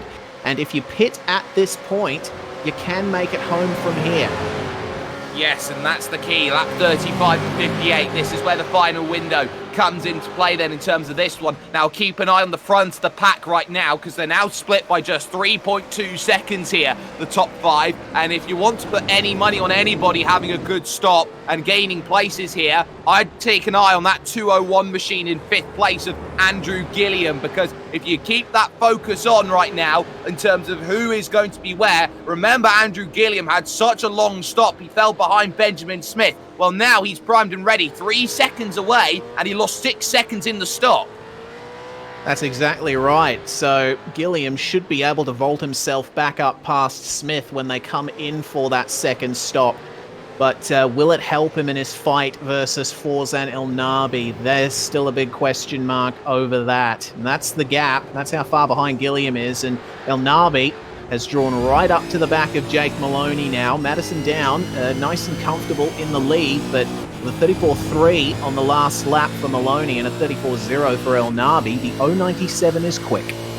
Well, they've got to be measured here in terms of this race. They can't afford to be too aggressive. They can't afford to throw it all away. Jake Maloney is effectively playing as rear gunner to number 77, the championship leader, a one-time champion in this series, a 10-time iRacing V8 Supercar Series champion in Madison Down. This is where everything comes into play, and this final stop now could really change the whole thing. In comes Corey Shepherd, final stop of the day for the 718 Premier Racing Team car. Yeah, and in the top 10 at the moment, and should stay in and around the top 10 once he comes out and everyone else has gone through their stop. Thomas Hinz and Brian Borg have also come in for their final stop of the night. They know what they need, just fuel to get themselves over to the end. On the brakes then, through towards this Pinarino corner, then the long left, and Maloney here at 6.5 tenths of a second behind Madison Down right now, knows that he is in a really good position here in terms of the race. He has led a few laps here in this one. The championship leader took the position away without too much resistance, but crucially, 097 wants those places, wants those points, has to claw down 134 points of championship gap here, and knows that at this stage, if Madison finishes second pretty much in every race and Forzan wins it every time, that's not enough. He needs Madison to be third or something like that, with Forzan taking each the remaining, I believe, 6 races in this championship remaining. Yeah, it's a big uphill fight for Forzan Elnabi from here, but anything can happen in V8 SCOPS, and to take a leaf out of Murray Walker's book, it usually does. So we'll see what Madison Down does over the last couple rounds. It's he's one of the most experienced competitors. He knows his way around the car. He knows his way around the tracks. Elnabi is the David to Down's Goliath at the moment, I think. I think Madison Down is good at 2 things. He's good at finishing races, and he's good at finishing races in high positions. That is a combination which I think every driver wishes they had. Yeah, I agree. I certainly wish I had that same ability, but Down running those times up at the front, it just doesn't look like Elnabi is really a patch on him at the moment. And Down's late season form, we know from past seasons, has always been something that you really come up against if you're one of his opponents. Exactly. When it comes to the crunch time, he is someone who does it so very, very well every time he's out there on track. Question now, who blinks first? Sam Sutton wants down the inside here of Jack Boyd, and very nearly prizes it open like he's got a crowbar in his hands, but not going to quite find that for the moment. Sutton has to play the patience game. Jack Boyd is resolute. Yeah, same as it was a couple of laps ago, Jack Boyd. Oh, all the leaders have come in. All of the top 3 are now into the pits. Down Maloney and Elnabi, and Forzan locking up on entry. He was a little bit later on the brakes than Maloney was, but that's gained him a crucial 10th or so in terms of time. Has he sped on the lane, though? This is crucial. You've got to look at these drivers in the pits. Who's going to jump first? So Benjamin Smith takes the race lead. Andrew Gilliam second. The next group dives down in. It will be 20-lap sprints then for those at the front as they all look to try and hit their marks and go down to the end of the lane. Who's going to go first then in terms of their stops? You can see a couple of drivers going through, and it's Elnabi who's got the jump. Everyone! Oh, fantastic! Round the outside at the pit exit. I've never seen anyone do that before. Wow! Forzan Elnabi takes effectively the net race lead away here from Madison Down, and that was exactly what United Simsport were looking for. Play cautious, stay behind, save some fuel, and jump Madison in the final stop. And now all of a sudden, look at where that Harley Haver is now. If he can just get aggressive there, you'd feel he needed an extra half a second on one Mr. Madison Down to bring Harley into the game. Yeah, well, Harley's still got to come in for his second stop, so he's not going to factor into this battle once he comes in, but he can certainly mess up the feathers of the top 3 in this position right now. Team game sometimes has to be played, but Harley Haber's tyres, they're not letting him play the team game right now. He can't be any factor here against Madison Down. He's got to think behind about Philip Worley. Now, these two stay out longer. The longer that they leave this, the more that undercut is going to come into play on the fresh rubber, the fresh tyres underneath them. So now Benjamin Smith and Andrew Gilliam, what are they planning here in terms of how long they can go? We know that Gilliam is better on the fuel than Benjamin Smith, but where do they all funnel out? That is the big question, and I think Gilliam is going to come out ahead, hearing a couple more cars jump on into the pits. Meanwhile, it looks like that's Sam Sutton coming in for another stop, but Smith and Gilliam, well, Benjamin Smith, you would expect, is going to pit before Andrew Gilliam, considering how short his first stop was. So I don't know how he's going to factor into it. But I'm interested to see how long Gilliam is stopped for, because remember, he had roughly the same pit stop time as Madison Down, and Down decided to pit just a couple of laps ago, so we can probably expect Gilliam in the next 2 laps. Yes, and of course they have to be cautious about how much they give to these drivers at the moment. El Nabi is 4/10 clear of Madison Down, has got exactly the gap that he wants then in terms of the championship picture, in terms of how this one all goes. You can see how aggressive through that corner Madison Down is. He knows he's got to get on by the 097 again. Well, actually, for the first time this race, he's been the leader for the most laps, has Madison Down, but he knows better than anybody else. He's got to think about the bigger picture here. He may even decide that if I can't win this one, second position behind is the best place. You can't afford to lose the race now compared to when you lose it later. I believe Smith and Gilliam have both stayed out. They have indeed, both of them. And on the subject of El Nabi's pit entry, I think it's obvious by now that it wasn't a problem for him. I went back and checked his speed at the line. It looked like he was just okay. Jake Maloney, meanwhile, he's a bit further back than he wants to be right now, making his way past Philip Worley coming into turn 1. And El Nabi with the fastest lap of the race, 33.068. Will we get into the 32s by the time the checkered flag falls? In comes Griffin Gardner then for Burst Esports in the 93 machine, and that will promote a few more drivers up the positions. Kobe Williams and Kyle George now into the top 10. Geordie Sinney also into the top 10, but will not have to worry about too much then in terms of that. They are still due to make their stops. El Nabi holding off a gap at the moment at this third position right now, with those two in front, Gilliam and Smith, due to come in and make a stop. But crucially here, they are fluctuating, Smith and Gilliam, around 1 second. So Gilliam might just be trying to get into a range to get even more morsels of fuel out of the car. Yeah, the fuel saving will come in, especially down that really long front stretch. It's not really a straight. You've got a couple of turns to navigate there, but really long run to turn 1. You can afford to. You can really afford to. Oh, I'm sorry, I've lost my train of thought because Benjamin Smith has just come into the pits. Gilliam, crucially, has stayed out. Neil Pearson has come in for a bit of damage repair, and he is now out. So I'm going to keep an eye on Benjamin Smith for you guys.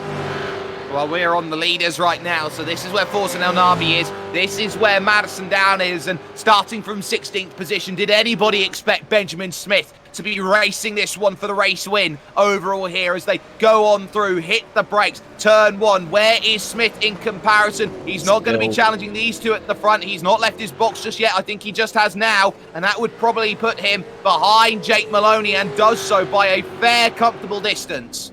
Yeah, so that's the swings and roundabouts for taking a short middle stop. It means that your final stop, you're just going to be at a standstill for longer. So Maloney under no threat at all from Mr. Smith at the moment, but Andrew Gilliam still a bit of a question mark over his head. We should be expecting him in any lap now, but just keeping it nice and smooth out there on the track at the moment. Those tyres going to be screaming for a bit of mercy after this stint.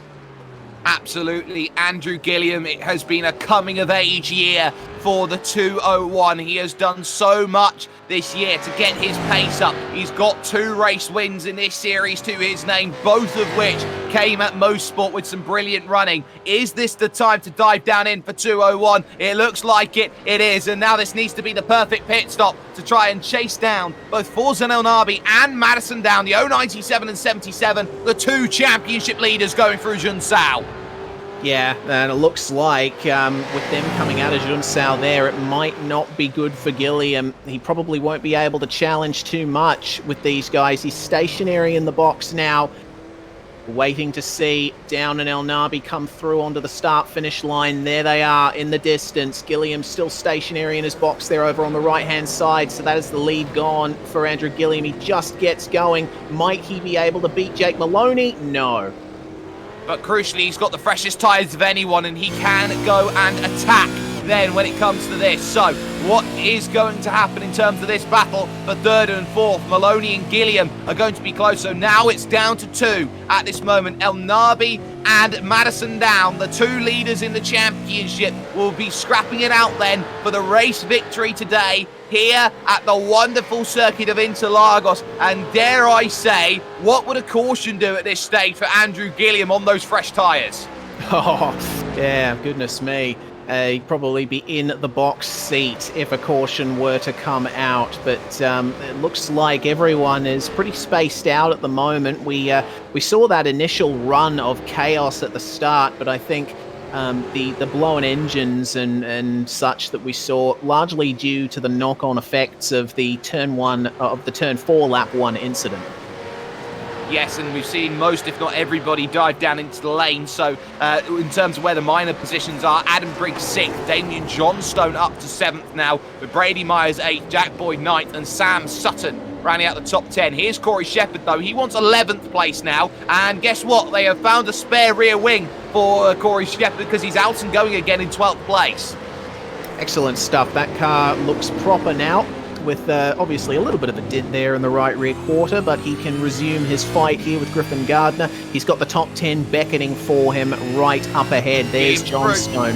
Oh, Gilliam, yes, he has gotten through on Maloney, and that's into turn 1. Easy pickings then for Andrew Gilliam. He's just got the move done here on Jake Maloney, but it's not guaranteed here because they've got that run to the Skidoo del Lago, turns 4 and 5 out here on the track, the lakeside corner, and on the brakes, no, Maloney's not going to be there, so he's off the podium. Now Gilliam's got to go max attack mode. He's got to take off probably about 0.3 of a second every lap on those fresher tyres. Yeah, well, those 0.3 are probably only going to last for 4 or 5 laps if he really goes for it.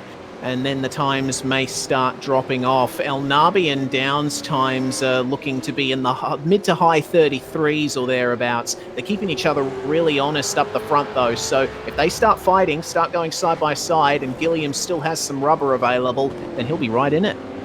He certainly will. Andrew Gilliam's not one to give up. He knows how to push. He loves to attack. He loves to be in this position. There is Griffin Gardner, though. He's looking to attack. He's thinking of top 10'sville here with Sam Sutton just in front. Nose to the inside in the Holden and can't quite get it all sorted up with a nice, neat bow through there. He'll have to wait a little bit longer then if he wants to pick up this position, and the waiting game continues once more.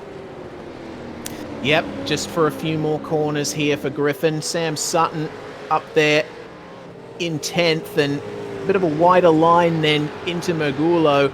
There's going to be no chance for Gardner to get by there. He's going to have to wait for turn 1. Andrew Gilliam starting to come up to a bit of traffic here. That is Clint Smith, who started in last and is now up into 35th place, taking advantage of others' errors. And side by side between Sutton and Gardner, down the start-finish straight, Griffin with the inside line. Looks like he might have this, drawing ahead of Sutton across the line. We'll see what kind of defense goes on for Sam here. Can he hold it round the outside into turn 1? No. Nope, couldn't do it. So Griffin Gardner jumps into the top 10, doing exactly what is needed. Just got a word in from Henry King over at ANZ Motorsports, who has been crunching some numbers for us behind the scenes. Basically, if Forzan wins every race from here at the final round, Madison would need a P5 or better finish in order to take the title back with Trans-Tasman Racing. So keep that in mind as they continue on with their fight. But Forzan at the front, we'll get a look at the gap now. It's almost a second. Yeah, Down's fallen off a little bit on El Nabi over the previous lap, and I'm not quite sure why. I think maybe just calming down a little bit, or actually making a mistake into turn 1. I just went back and checked. It was nearly some contact between the two of them. Oh, we're hearing there's going to be a curveball. Has Forzan got enough fuel is the question. He had a 2-second shorter stop than Madison Down. Well, he does love to run the numbers close, but look at how much this is actually closing everything up. Andrew Gilliam, remember that gap was 5 seconds to Madison Down? Yeah, it's now 3 seconds. Whoa, okay. So, that's a bit of a white dove, I think, for Andrew Gilliam.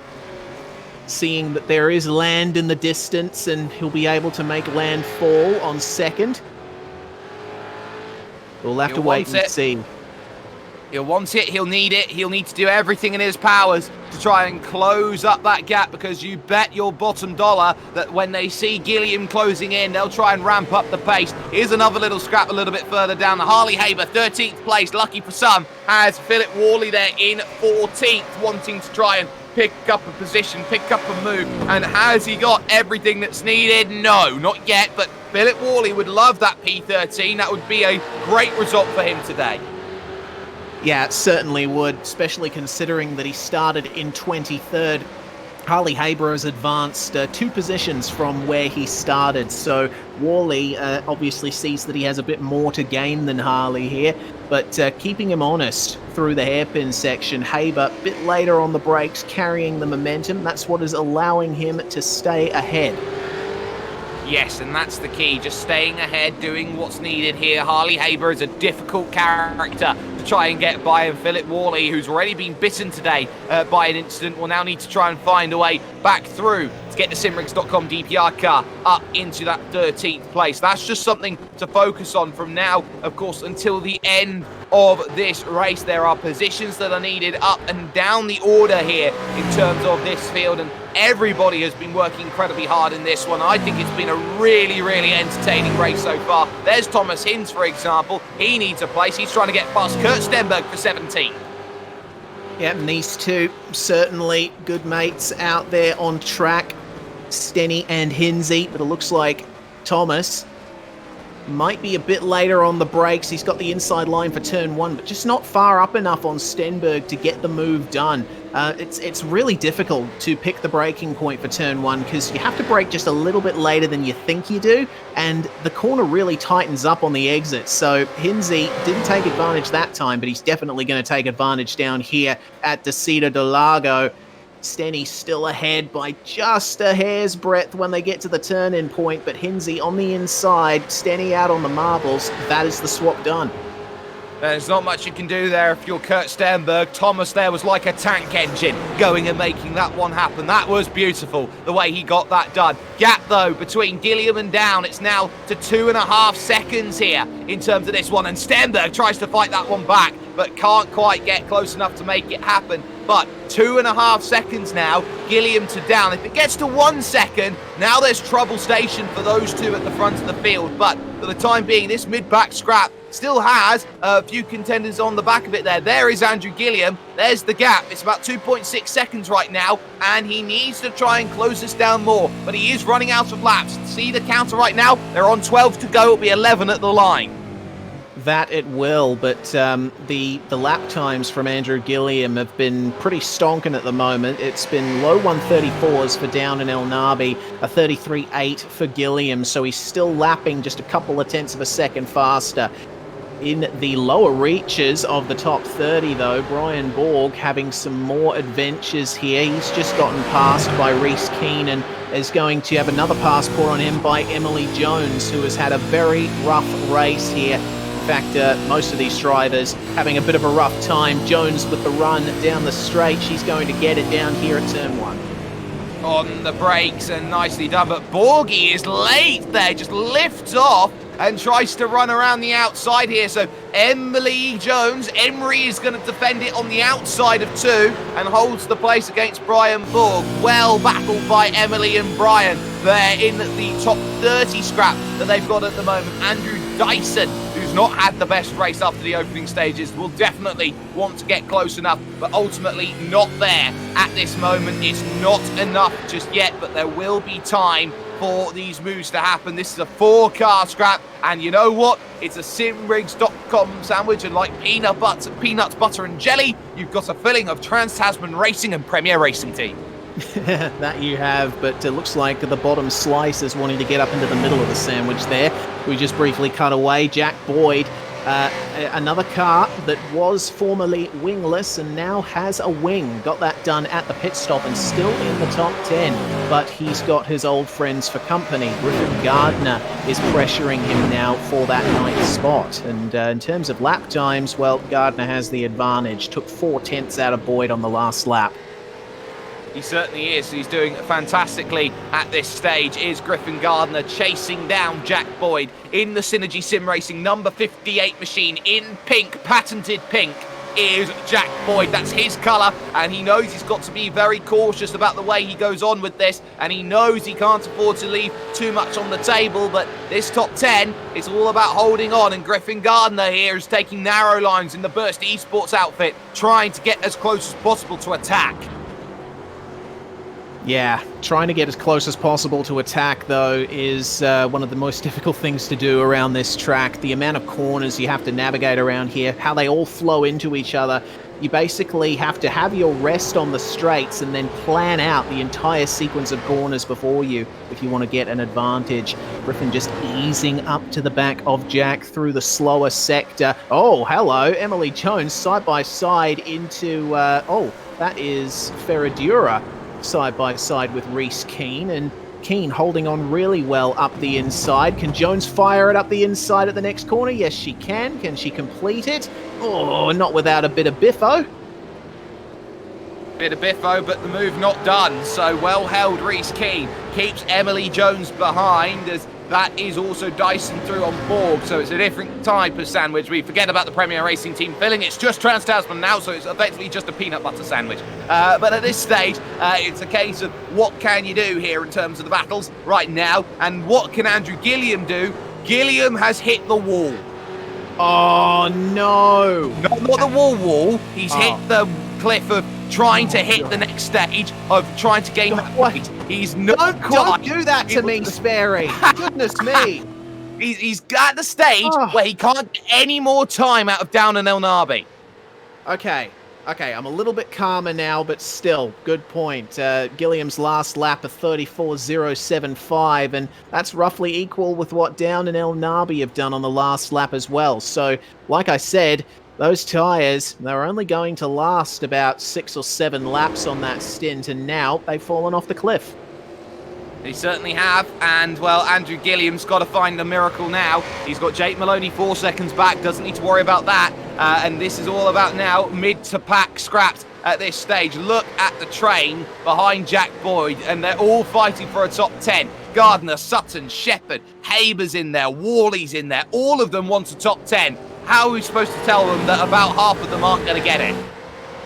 Yeah, that is the big question, but, you know, there's always hope in the last 9 laps of a race that something will happen to the drivers up ahead of you and you'll be able to take advantage of it. Currently, it is Boyd and Gardner who occupy those positions, but Sam Sutton staying pretty equal on lap time, and Corey Shepherd running a 34.4 as well. So I'm interested to see where it goes from there. Harley Haber looks like the fastest car in this pack, and Philip Worley not too bad either. Yeah, they're all looking really quick, but they're stuck behind Jack Boyd, who at the moment has Griffin Gardner behind, who can't find a way through. On the brakes they go, into the left-hand corner of turn 4 at Ski de Interlagos, but again, it's a case of trying to put yourself in the best position to go out there and attack the place, and no one's in a position to attack that place because they're all stuck in pack mentality. Can't get close enough, can't get through, and the driver in front's got draft as well, so this is pretty much disaster land at this stage for trying to find a move, because you've got to be brave. Yeah, and bravery is something that you'll only like to see on the last lap, so I feel like the battle is still really brewing here for the last positions in the top 10. Once we get into the last 3 or 4 laps, that's when you're going to start seeing some big moves being made. Well, the big moves will have to be done, and they will have to be done soon here in this mid-pack fight for the top 10 out there in this race. Talk about quiet drives, though, today, in terms of who's done well. Haven't talked much about number 22 in this field today. Brady Myers, who is in 8th position. What a very underrated drive this has been. Started in 18th position, is up 10 places here today in the Logitech G Ultra Esports car, and has just quietly gone about and done the business.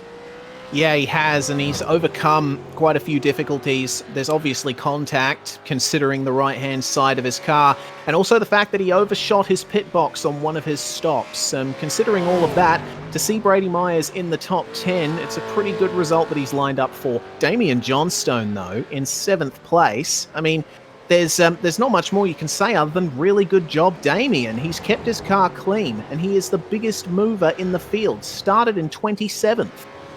He's up to 7th, so that's a gain of 20 places if maths is correct, which normally isn't for commentators, but I'm pretty sure that one is. But that one all working nicely. In terms of spirit breakers, though, at the front of the field, look at the gap that Forza El Nabi now has on Madison Down. Has been working 100th by 100th of a second to build this one up. The gap is fluctuating up and over 1 second right now. Forzan's using everything to keep Madison behind. Yeah, some of the runoff on the entry to turn 1 as well, which you can use as part of the racetrack, just allows him to widen up the entry into turn 1 a little bit. It's working out pretty well for him. 34.089 for El Nabi, a 34.099 for Madison Down. So this race is not over by any stretch. One single slip up from El Nabi and Madison Down is going to be right in there. And unfortunately, we haven't seen much of Andrew Gilliam for the last couple of laps either. He's run a little bit slower than Down and El Nabi on the last couple of laps and pretty much still out of contention for a potential win. I think he's reliant on those two coming together. There's the fight continuing then for Jack Boyd. There's Harley Haber trying to get around Corey Shepherd. He's trying to go one up through the train here. They're starting to drop back a little bit. And now, where do you go? Where do you start making moves here? Harley's close, but is he close enough to the back of the Mr. Antenna Premier Racing Team car? No, not yet. But there's still Jack Boyd in front, able to hold the place for the time being. But look at Griffo trying to find himself a place to attack. He wants in, Haber wants in. Haber's got in at this stage on the inside. Griffo can't do much, and Haber's through, but up and under. Why don't we try and get this one back? Corey Shepherd, experience beyond his years, trying to get it done, but Harley's having none of it, and here comes Worley. Yeah, Philip Worley, a little bit of contact there with Shepherd, and he's going around, half spin, but Philip Worley lifts out of it and lets Corey Shepherd maintain the position. That is a shame, though, because they've completely lost touch with Haber now. And now those who are looking 6 for 2 places becomes 4. Oh, Jack Boyd sliding a little bit then on the tyres through Mahulo corner. And now the lead gap comes down to 7/10. Was Madison Down just biding time, making sure the engine temperatures and such were okay, to have one big concerted effort at the end? That is the question. I think with how close he's been to El Nabi, he's still been within the 1 second bracket, and he's been able to lift off a little bit, conserve the engine. There goes Griffin Gardner up the inside of Jack Boyd at turn 1. Can Boyd hold it? Oh, it's close between the two of them, but it looks like Griffin Gardner's going to have the advantage here. Oh my goodness, Sam Sutton around the outside at turn 3. I was not expecting that, and will Jack Boyd give him the room? Oh, not quite. Oh, this is madness as they go through. Boyd on the outside trying to hold this one, and he tries it, but he's going to run too deep here. He's going to have to take to the AstroTurf, and now he's going to put the power down on the exit. There is Sam Sutton, who wants in on this as well. 3 to the fight, and now 4. Harley Haber's there. Sutton looks for the inside at Ferradura. No luck, no look, no love, no dice.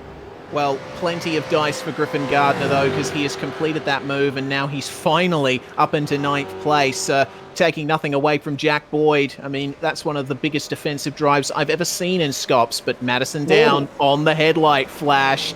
Now that we are in the final 5 laps, it's a bit of a wake-up call to Forza El Nabi. G'day, mate. I'm coming. Remember, Madsen Down now has started to use every trick in the book. He's been around on iRacing so long, he probably helped to write that book at this stage. But Forzan here is going to have to put the defensive card out now here in the final 5 laps. You're not going to have everything your own way. You're not going to hold him back to the tune of a second. That gap's come down by half in 3 laps. And now Forzan's going to have to play some defensive measures here. And the moment they start going defensive through corners, that's when the 201 closes.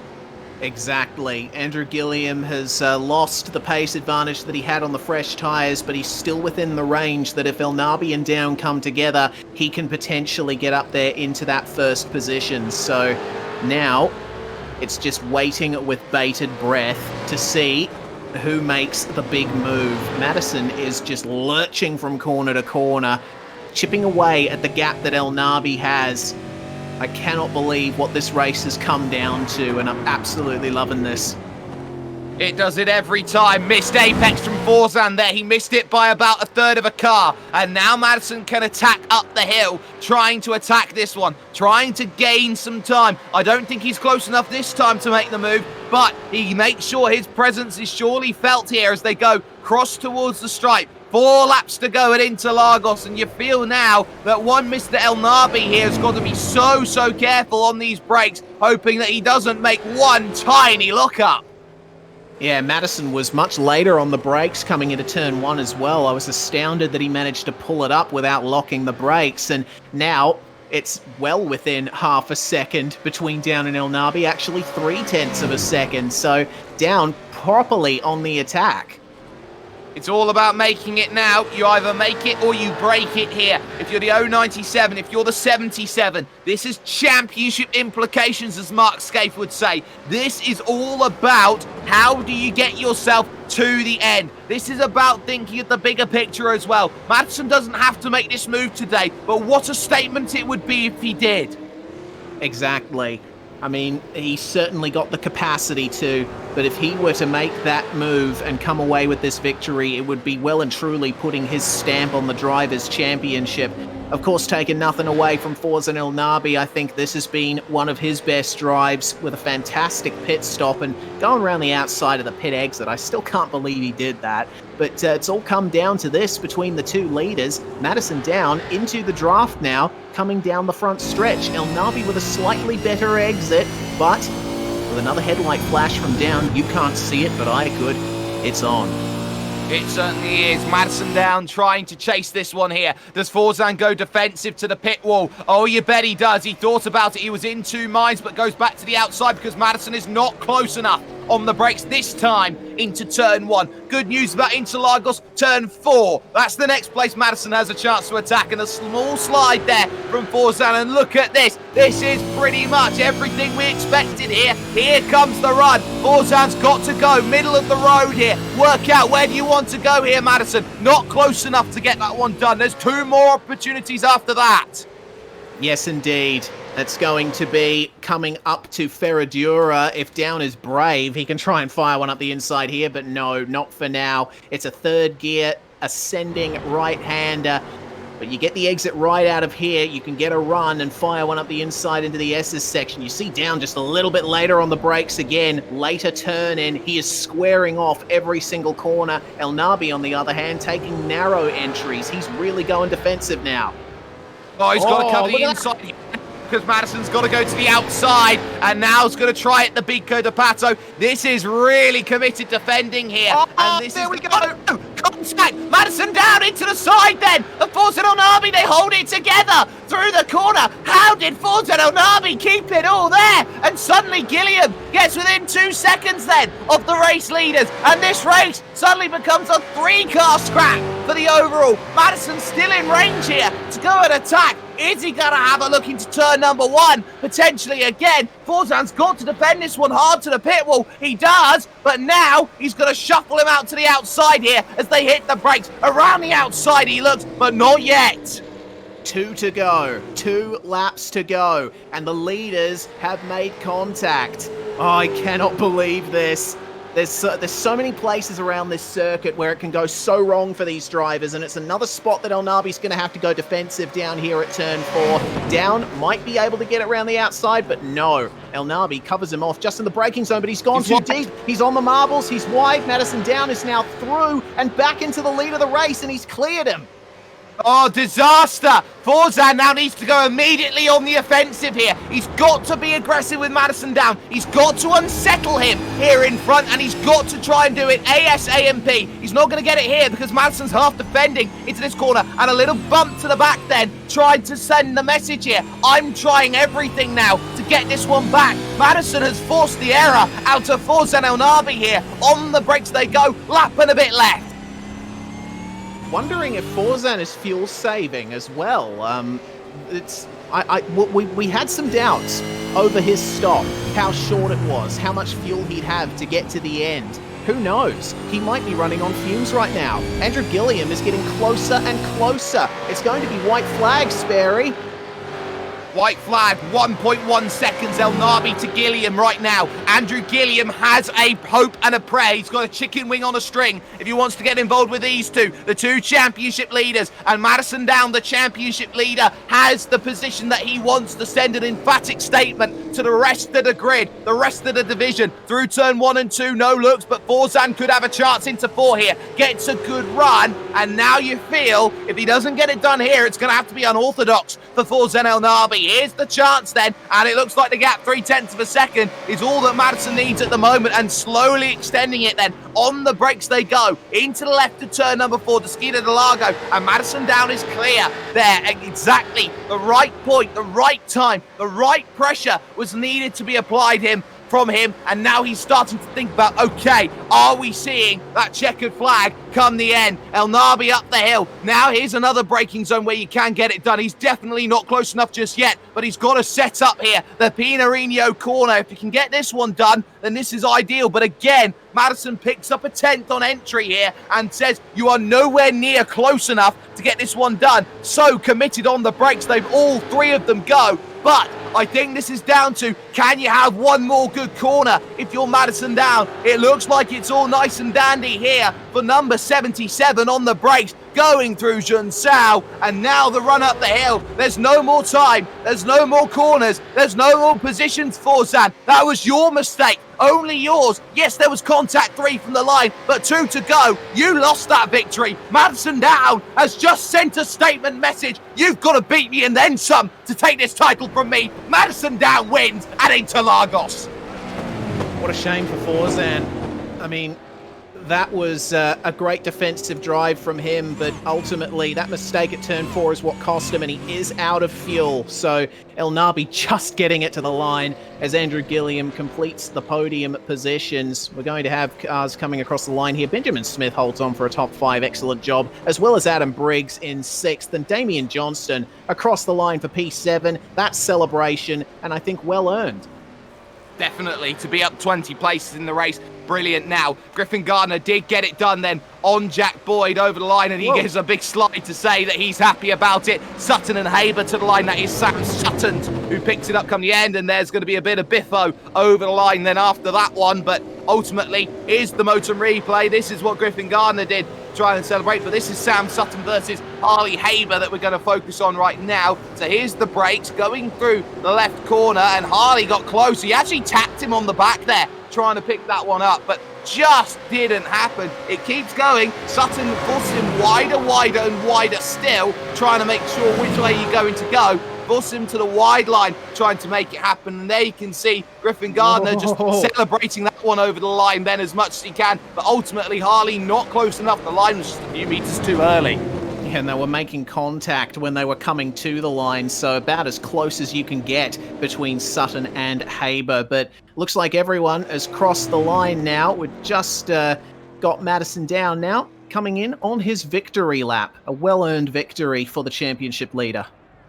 What a win this will be, and in terms of a championship, in terms of what this win means, this was a mission statement. That was mission succeeded for number 77, who started the car on pole position, didn't have everything his own way, but forced the error out of the 097, and those are the margins, and that will be the moment which decides this championship. Mark my words about it. Madison Down picks up the win by 4/10 over Forzan Elnabi. Andrew Gilliam close, but no cigar. He is now certainly of the upper echelon now with that sort of result. Jake Maloney picks up 4th with a brilliant 5th place going to Benjamin Smith. What a drive he had today to only be 11 seconds off of the leaders come the end. Adam Briggs for DPR gets 6th place, with Damien Johnstone up 20 places in the race to get the 033 Synergy car into 7th place. Brady Myers gets 8th place, with Griffin Gardner 9th, and Jack Boyd rounding out the top 10.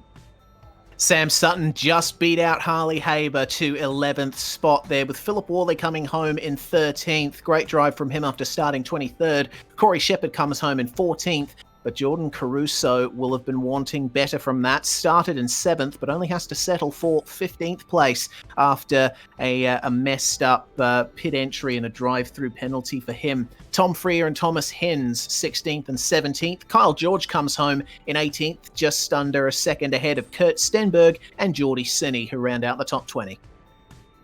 And now on to the next page. Kobe Williams had a spin today, but still gets 21st place ahead of Captain Robin Kirk there in 22nd. Oh, Captain, my Captain. Brett Loxton gets 23rd. A quiet race from him today. Just didn't have enough, it seemed, today for him. David Sanford, 24th. Looked good in qualifying, did Mr. Sanford. The race, though, still a pretty decent run there to 24th place. Glenn Postlethwaite and Emily Jones, 25th and 26th, respectively, with Kenneth Latta, the only Exto Gaming car today, in 27th, with Andrew Dyson, 28th, Brian Borg in 29th, and Reese Keane makes the 30. Just outside the top 30, we got Ben Christensen. It was P1 for him in Split 2, P31 in the main game. Damon Mulqueen finishes behind him by only 4/10. Jordan Ross was the last car to finish on the lead lap in 33rd position. Not a great run for Ross after starting in 9th. Then lap down, we got Neil Pearson and Clint Smith. They still made it to the finish and were classified, but now we get into retirement territory. Job Stewart, James Scott, Michael Taliancic, Sam Blacklock, and Richard Hampstead round out the top 30. The first car out tonight was Trans-Tasman Racing's Sean Kelly. Yep, and that was the one that caused the safety car in these stages. So those were the 41 that got themselves over and all but done. But that is something absolutely magnificent that we have just seen. We're going to step aside very, very briefly here on the iRacing Esports Network. Back with the post-race show after this.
fantastic.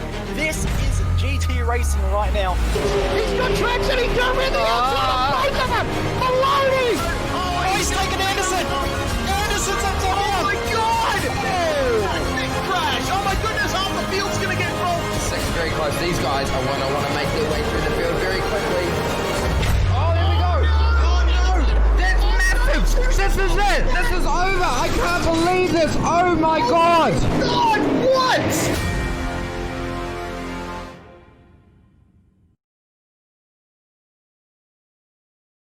Welcome back, ladies and gentlemen, to your virtual racing school V8SCOPS 2020 season, round 12 in the books, and ultimately it is with Madison Down, the championship leader, where it finds itself all sorted out. We are in the post-race show here at this point in time. I'm Jake Sperry, that's Reese Gardner alongside me, and this coming into the booth right now is Madison Down, the race winner here today. Now, Madison, that one was a lot tougher than maybe you were expecting. 5 drivers in the mid stages of the race, all within a shot of winning. But then the pit stop coming out, Forza El Nabi jumping you in that sense. And then what happened with 3 laps to go and 2 laps to go. Surely one of the most memorable races I think you've had in your sim racing career. Oh, absolutely. Like I didn't actually expect to be on the pace as much as I was tonight. I've had a pretty up and down week and pretty busy week leading into it. So to have the pace to get pole and then be running at the front was pretty good. Shows the work the team's done in the last couple of rounds is really setting us up nicely at the back end of the year. But amazing finish. I didn't think I had anything for Forza in the last 10 laps, and made a couple of changes in the car, and all of a sudden the car came alive and came back at him. And yeah, a little bit of contact, let him get it gathered up again and attacked again. And yeah, awesome race. Interlagos has turned it on a couple of times now in the final few laps, and yeah, tonight was no different. Tonight, definitely no difference. And well, let's talk about the mid stages of the race, because you had the majority of the laps under your belt. Your teammate, Jake Maloney, picked up the lead ahead of you just for a small while in that race. But were there always concerns looking around you about who was on what and what strategy was doing what, seeing the likes of, say, Forzan behind you, Andrew Gilliam on clearly a longer strategy, and maybe the surprise package of Benjamin Smith? Yeah, strategy-wise was an interesting race. Obviously, 3 of us covered quite early to pit and get onto fresh tyres as early as possible, but it was pretty worrying watching Gilliam in the mirrors coming at us quite quickly at the end there with much newer tyres. His tyres began to plateau, which kind of took the pressure off, but in the last couple of laps, if he could have got to the back of us, he would have been a real chance. So very interesting race. It probably didn't play out the way that we expected it strategy-wise. It kind of seemed like you could have done 2 or 3 different things and still ended up at a similar result. So yeah, interesting race to watch back for sure. And crucially, let's talk championship now, because you know you've got Belle Isle coming up in about 5 to 6 weeks' time. You've got the likes of Spa-Francorchamps coming up, as well as the Driver's Choice, and then Road America to finish off the season. You now take with you over 140 points of championship lead with you. Do you feel comfortable with that championship lead, or are you still in a position where every result has to be meticulously and finely crafted and we're not in a case of damage limitation? I don't think you can ever be comfortable really until it's done and dusted. And in the way this championship is, you can't drop the last round. So it's almost impossible to wrap it up before that point. And, you know, some of the accidents tonight showed us anything can happen. There was a couple of big contenders tonight, including James Scott, that got tied up in a bit of a crash there and definitely hurt their championship. So, but that can happen at any round. That can just as easily happen at the final round. So very important for us to keep the momentum going, build as big of a gap as what we can. But yeah, obviously winning races is the easiest way to do that. So it was a pretty good night for us tonight. Well, the stage is yours here, Madison. Shout out to sponsors. Anyone you'd like to thank? A huge race victory for you today. Yeah, thanks, Jake. Yeah, amazing night. Big thanks to everyone at TTR again. They did a lot more prep work than me, particularly Richard and Jake Maloney, in terms of setting the car up. So big thanks to them. Big thanks to our sponsors as well, Virtual Racing School and Bianchi Model Cars. And a big thanks actually to my family, because I'm missing out a family outing tonight and to race. And I know it's been a bit of a tough week. We've had a couple of things go awry this week in terms of a couple of people passing in the family. So I guess dedicate this one to the Down family. I know they were watching it on their phones and on the TV in the lounge room at the family outing. So hopefully, yeah, hopefully did all you guys proud. Madison down there picking up a race victory, and one that he so very, very much needed. Second position today went to Forza El Nabi, stood by with Reese Gardner. Indeed, he is. Welcome back to the commentary box, Forzan. It was a great drive from you, holding the lead for much of that last half, but ultimately Down getting by you at turn 4. How did that happen? I think the reason is because I was in the wrong gear. I was actually in 4th gear, coming off that corner rather than 3rd, which is why he got a good run over me. So yeah, it's stupid mistake by myself. But yeah, that last stint was really tough, having to fuel save. Obviously short field, had to fuel save a lot, being in front with no draft as well. So yeah, worth the risk. I think it was a pretty decent effort, but yeah, it's kind of sucks not to win the race, of course. Well, talking about the fuel strategy, your strategy was on point. I mean, I think back to that second stop, you were able to take Madison round the outside on the pit exit. Looked like there was a little bit of contact between you guys as well. So were you always planning to go for that short fill and fuel save in the final stint, or did it just evolve naturally as the race progressed? Yeah, I think it evolved definitely, because I was behind Andrew that first stint, and then I was behind Jake, I think, the second stint. So I kind of like fuel saved here and there, and then I kind of knew where my braking points were and where I should be braking, lifting off and stuff, being behind cars. So I kind of set myself up for that last stint to kind of fuel save, take a bit of a risk. But yeah, obviously Madison was he's going pretty hard, and I think he drove well to get to pass me and to get to P1 after his mistake as well. So yeah, congrats to him. Obviously really good race. Bit interesting after the safety car, but yeah, all in all was really good race. Certainly was, and with that second place, you are still in that championship contention despite Down's win. So we got 3 more rounds to go. Belle Isle, Driver's Choice, and Road America. So there's quite a bit more to play for, Forzan. What is your game plan for the close of the season? In my opinion, the championship's pretty much done, especially after what happened in the Enduros and Bathurst and stuff. So I think that's pretty much done in my opinion. Just maybe last couple of rounds, go out there, maybe get a win or 2, have a good decent run, and yeah, just see where we end up. Obviously P2s in the championship is still not bad, but yeah, it's quite not good enough for P1, and Madison's obviously got that in the bag in my opinion. Well, before we let you go, Forzan, is there anyone that you'd like to thank from United Sim Sports? Yeah, I'd just like to thank our sponsors, Valvoline, Ezy Finance, Western Mazda, Paramount Isuzu Ute, and just all the boys at United for helping throughout the week.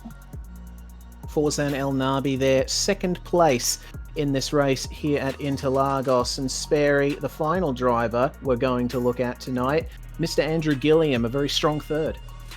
Hey guys. Third. There is one more that we definitely want to talk to afterwards as well, but Andrew Gilliam we'll get to first. Andrew, that was a case of the strategy working up until the point where the tyres cured off and hit a level. It seemed like you had a really nice idea in principle, but ultimately in execution, it just looked like you just hit a cliff, so to speak. You just couldn't get it over the line. Yeah, I think we just went a little bit too aggressive with the setup. Like, we just made, pretty good inroads in the first 4 or 5 laps or so, but then, yeah, just tapered off, and we were just, only able to match Forzan and Madison for that last basically 15 laps. It was just 3.5 across the line, 3.5 across the line. I'm like, man, I just want Madison to have a dip as soon as possible so I can maybe get in amongst it. But yeah, I think in principle the strategy definitely paid off tonight, and we were in a really good position as well if a safety car came out late race too. Well, you're certainly in a good position, but ultimately it was a case of being left waiting. How important has Pursuit been to you in terms of this championship so far? Because it seems like every time we have a little look at you, you're getting better and better and better. And as one of these talents that maybe hasn't come from, I would say, the established crowd of talent pool that has come through this series, do you feel like you're in a position right now where you're probably leading ahead a new generation of sim racing talent? Yeah, there's definitely this year especially a nearly, over a dozen big talents that have come out of nowhere, as you were saying. And with Pursuit's, Pursuit has absolutely been, my biggest support, finding this pace and stuff. Mike and the guys, we just chip away at it. Mike's a bit of a setup wizard. He knows what to fiddle with when I give him the feedback. And I've got Dave Kinmond over the comms as well, and he's just awesome at giving me the information I need and giving me the clean air and the pit stops for these 250k races. And it's all finally gelling together, and we're just, we've got the pace now, and we're finally, ticking off all those 1%ers, and we're 1.5 seconds off a win tonight. So it's just a matter of time before we'll consistently be that extra 3.5 seconds closer to the lead in the last 15 laps. What do you take going to Belle Isle, Andrew? We've always had pretty good raw pace at Belle Isle. I personally love the circuit, just gliding it up against the walls and smashing curbs. It's just absolute fun. So I think we'll carry plenty of pace into it for sure. Well, before we let you go here, Mr. Gilliam, third place shout out sponsors, anyone you'd like to thank? Yeah, I'd love to give a big shout out to MXTV, Track Racer, and 6 Gear Imagery for their support. And just big thank you to the guys at Pursuit Sim Racing. They've just done an awesome job this week, as usual, getting us a good car. And thank you to you guys for your awesome commentary. No worries at all. Andrew Gilliam there, third place. Very, very quickly, Reese is going to have a little chat with Jake Maloney. Yes, indeed. G'day, Jake. It was a 4th place for you tonight. Finished where you started, but you had the pace to challenge for victory in the early stages. Yeah, the pace was looking pretty good at the start, and it was good to sit in right behind Mad there. And unfortunately, I probably just made a bit of a strategical error, pitting too early, and probably overrated track position compared to being in the draft. And basically, from there on, it put me out of the draft. And with the extra fuel we had to take in the final stop, it just put us in a bad position. But I think if I had stayed out longer, we could have been in the fight. But all in all, still pretty good result. Yeah, in terms of that strategy, was that planned to come in a couple of laps before Madison, or like I asked Forza Nil Nabi, did it naturally evolve? Was it a last-minute decision? Last minute, I decided on the straight just before I pitted. So didn't really put too much thought into it. Just thought if I could try and get a gap, I was trying not to get jumped from the people behind. But unfortunately, it just didn't work out tonight. Well, nonetheless, it's still a good points haul for you. You're into the top 10 in the championship quite comfortably, so a 4th place sets you up well for the last few rounds of the season. Yeah, definitely. Hopefully we can bring it home strong. Obviously it's probably a big few weeks coming up in terms of doing laps in the supercar, so it's just good to get up and race the people at the front and continue the strong run we've been on, particularly through the Enduros. Well, before we let you go, Jake, anyone that you'd like to thank from your garage? Everyone from the team at TTR. We've been performing really well lately, and just VRS. Being able to compare data helped a lot, especially this round, finding pace compared to Richard. Thank you very much, Jake Maloney, 4th place there in the Interlagos 250 here in V8SCOPS, Sperry. I think that brings to an end proceedings for tonight. I think it does, and it was some wonderful racing that has come about of it, and what a moment in the championship that was. That gear shift, that could have been everything, and that one overtake, that is the difference from Forza Nil Nabi feeling triumphant, from him saying tonight that the championship is all over. But it's not over just yet. There are still places where things can be won and can be lost, and the next place to go is to the city streets. We go to the Motor City. It is Detroit Belle Isle, and it will be coming to you in November, early November. So you've got a month off here, ladies and gentlemen. Enjoy your break. But a massive thanks has to go to those who get it done for us here today over the course of this event. First and very much foremost here in terms of the racing action that we have had. A massive thanks goes to Ezy Finance, who have been helping to sponsor the round. Motum Simulations have been on the replays. The title sponsor of this series, the Virtual Racing School, and of course Oceanic Sim Racing, the work that the likes of Henry King, Michael Korolev, Simon Black, they've all been doing behind the scenes, has been absolutely sensational. This has been a SimSpeed TV presentation on the iRacing Esports Network. On the cameras has been Jay Kennedy. Behind the microphone over to my left-hand side has been the Southpaw racer, Reese Gardner. My name's Jake Sperry. Madison down. Oh, what a win, and how much he will savour that one, because it looked like he didn't have much to fight with in the late stages of that race, but my, did he put the pressure on. There was some argy-bargy, there were some mistakes, but ultimately now, Madison has got a hand on that trophy. The only way you're going to take it from him is making sure there's victories and mistakes. Where do mistakes happen? Street circuits. What's the street circuit which puts the fear into every driver? Belle Isle. Where are we next week? Or next time? We'll see you November 4th.